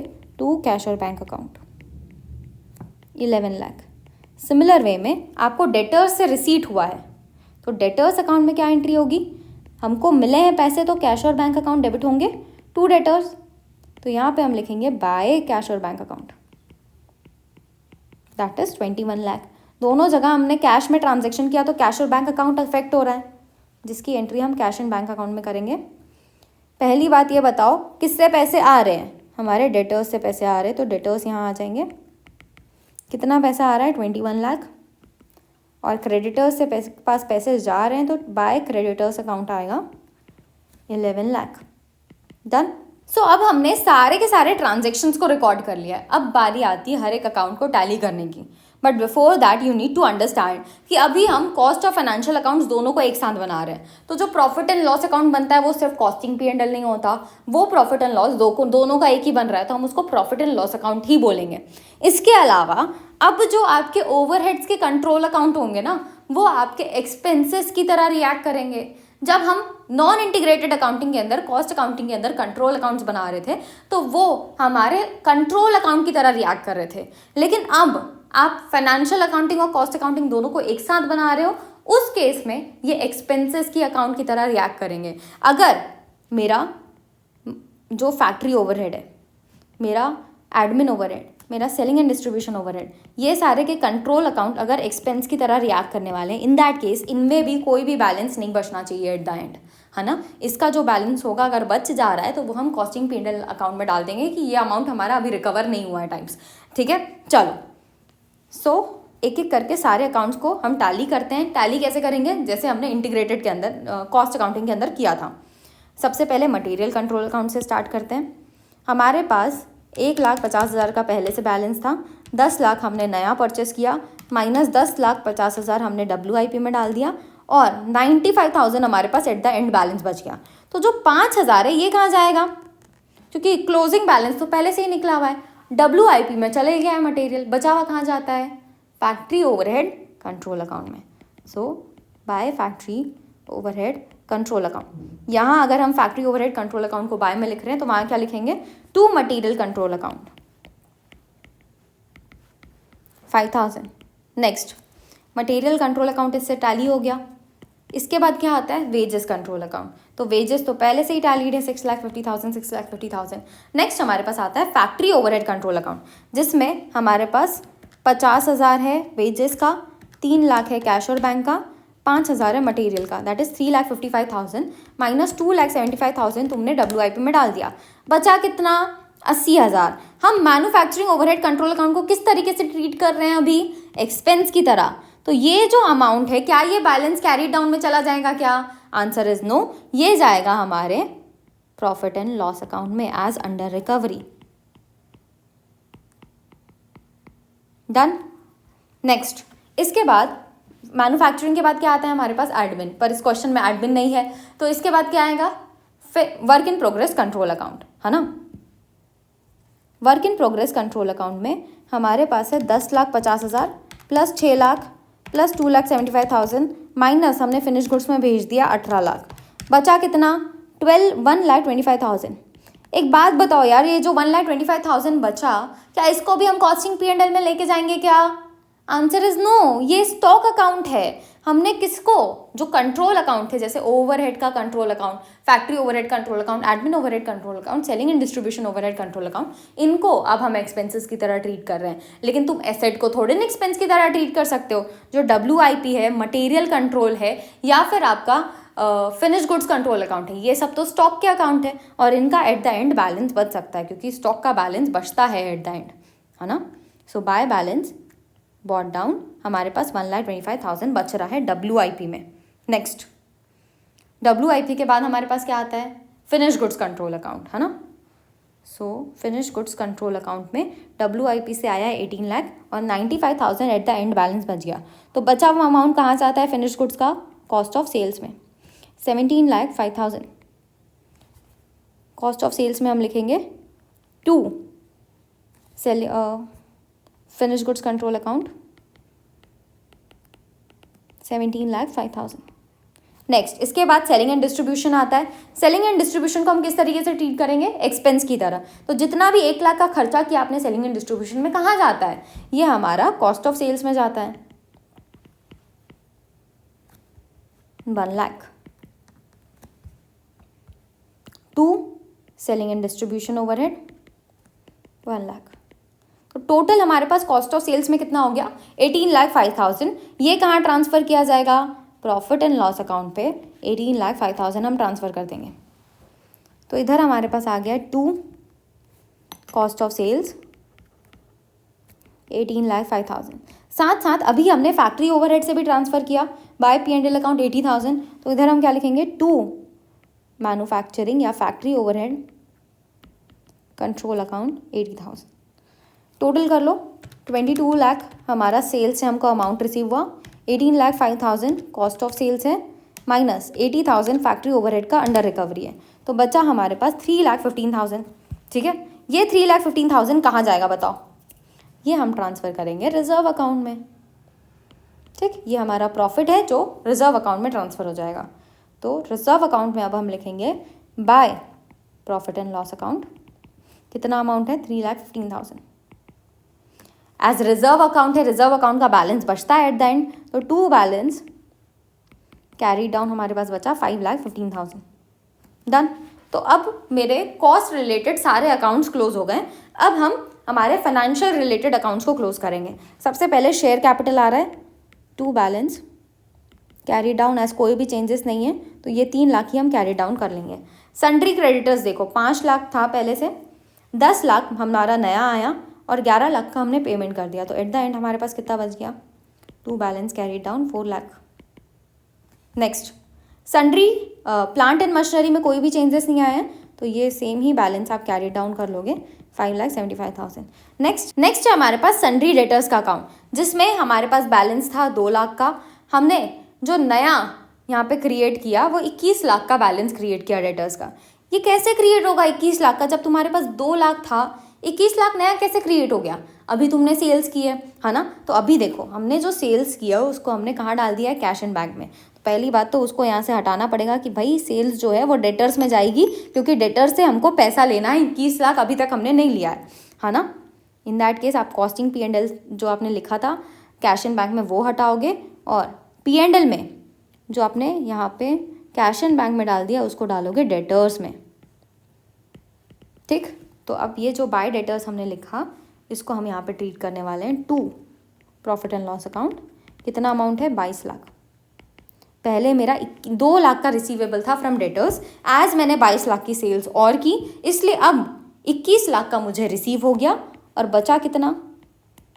By balance carried down. कितना रिसीव करना अभी तक बचा है हमारा? 2 लाख, और हमें रिसीव करना है। डन।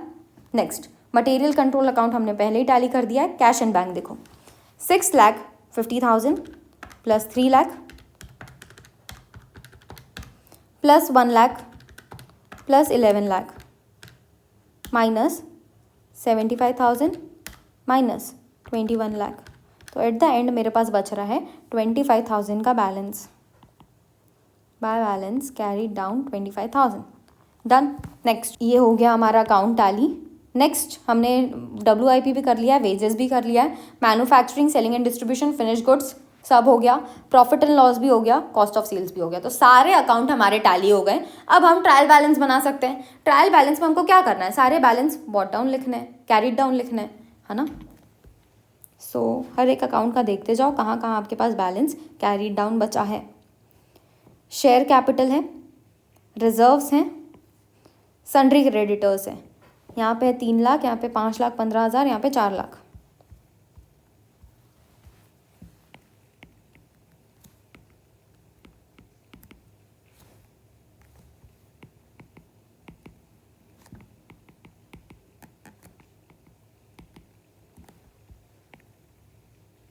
सबका बैलेंस जो है क्रेडिट होता है ना? Sundry creditors. Next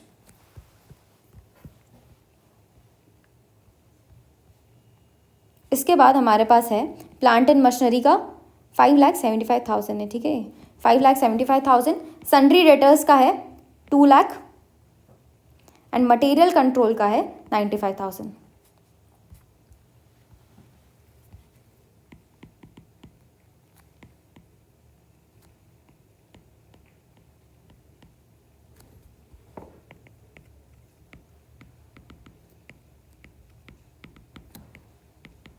done. Next cash and bank account हमको दिया हुआ है बैलेंस 25,000, WIP का है 1,25,000, वेजेस का कोई बैलेंस नहीं होता।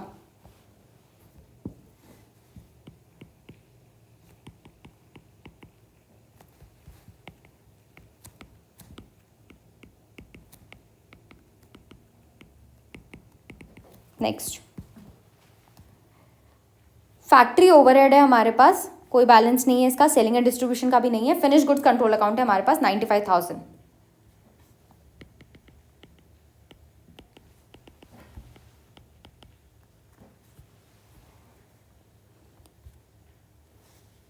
फिनिश गुड्स के बाद प्रॉफिट एंड लॉस अकाउंट हो गया टैली, कॉस्ट ऑफ सेल्स हो गया टैली। तो ये हमारे पास सारी वैल्यूज आ रही हैं। 3 लाख प्लस 5,15,000 प्लस 4 लाख, ये टोटल हमारे पास आ रहा है 12,15,000। और इधर अगर आप टोटल करोगे तो ये हो रहा है 11,15,000। क्या गड़बड़ हो गया? तो देखो अगर कोई भी गड़बड़ हो जाए तो आपको क्या करना है? हड़बड़ाना नहीं है, आपको अपने अकाउंट्स को एक बार चेक कर लेना है, ठीक है? तो हम हमारे जितने भी डेबिट साइड वाले अकाउंट्स हैं उनको एक बार चेक कर लेते। सबसे पहले हमारे पास आ रहा है sundry debtors, plant and machinery. Plant and machinery में कोई चेंजेस नहीं है। सन्ड्री डेटर्स में अगर आप देखो तो 2 लाख का अमाउंट है, 22 लाख 24 लाख होता है, यहाँ पे 21 लाख माइनस किया, 3 लाख बचना चाहिए, है ना? तो ये 1 लाख यहाँ पे प्रॉब्लम हुई, इसको हम यहाँ पे लिख लेंगे। तो कभी भी कोई भी प्रॉब्लम हो जाए तो आपको डरने की ज़रूरत नहीं है, सिर्फ एक बार चेक कर लो, आपको पता चल जाएगा कि कहाँ पे तकलीफ थी, है ना?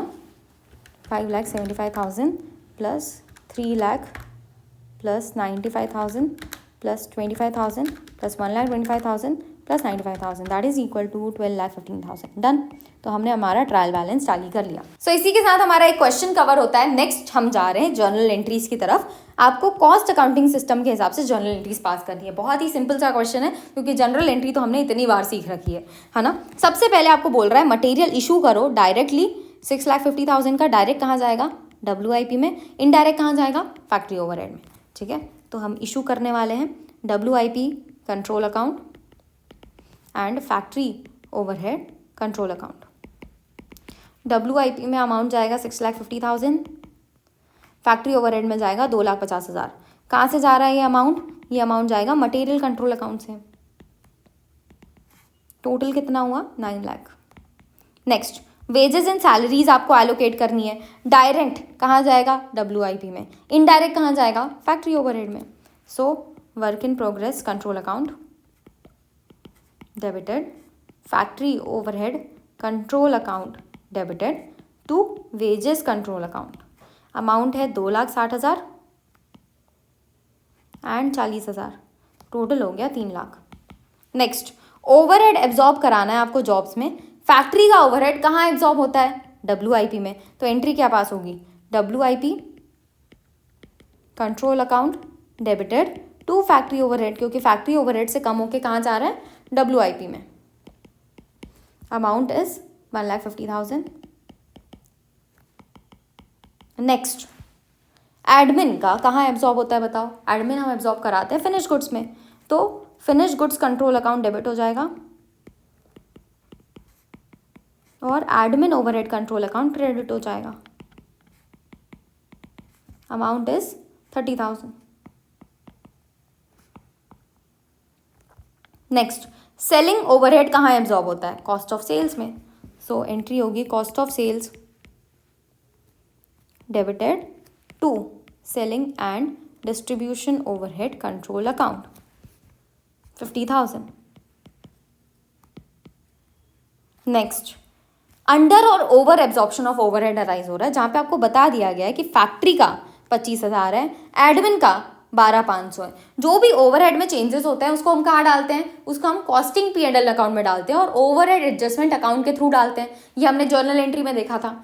बट द थिंग इज, जब आपको नहीं पता हो कि किस पर्टिकुलर ओवरहेड से रिलेटेड है तब हम ओवरहेड एडजस्टमेंट अकाउंट लेते हैं। लेकिन यहाँ पे तो हमको पता है ना कि ओवर वाला फैक्ट्री से रिलेटेड है, अंडर वाला एडमिन से रिलेटेड है। तो हम यहाँ पे ओवरहेड एडजस्टमेंट अकाउंट लिखने की जगह डायरेक्टली जिस पर्टिकुलर अकाउंट से वो बिलोंग करता है उसमें चार्ज करेंगे। अगर फैक्ट्री ओवरहेड आपने ज़्यादा चार्ज कर दिया है, इन दैट केस क्या हुआ होगा? आपने खर्चा ज़्यादा चार्ज कर दिया तो आपका प्रॉफिट कम दिख रहा होगा। तो अब एज खर्चे को कम करने की ज़रूरत है तो प्रॉफिट क्या हो जाएगा? बढ़ जाएगा। सो इसलिए हम कॉस्टिंग P&L को क्रेडिट में डालेंगे और किसको डेबिट करेंगे? फैक्ट्री ओवरहेड को।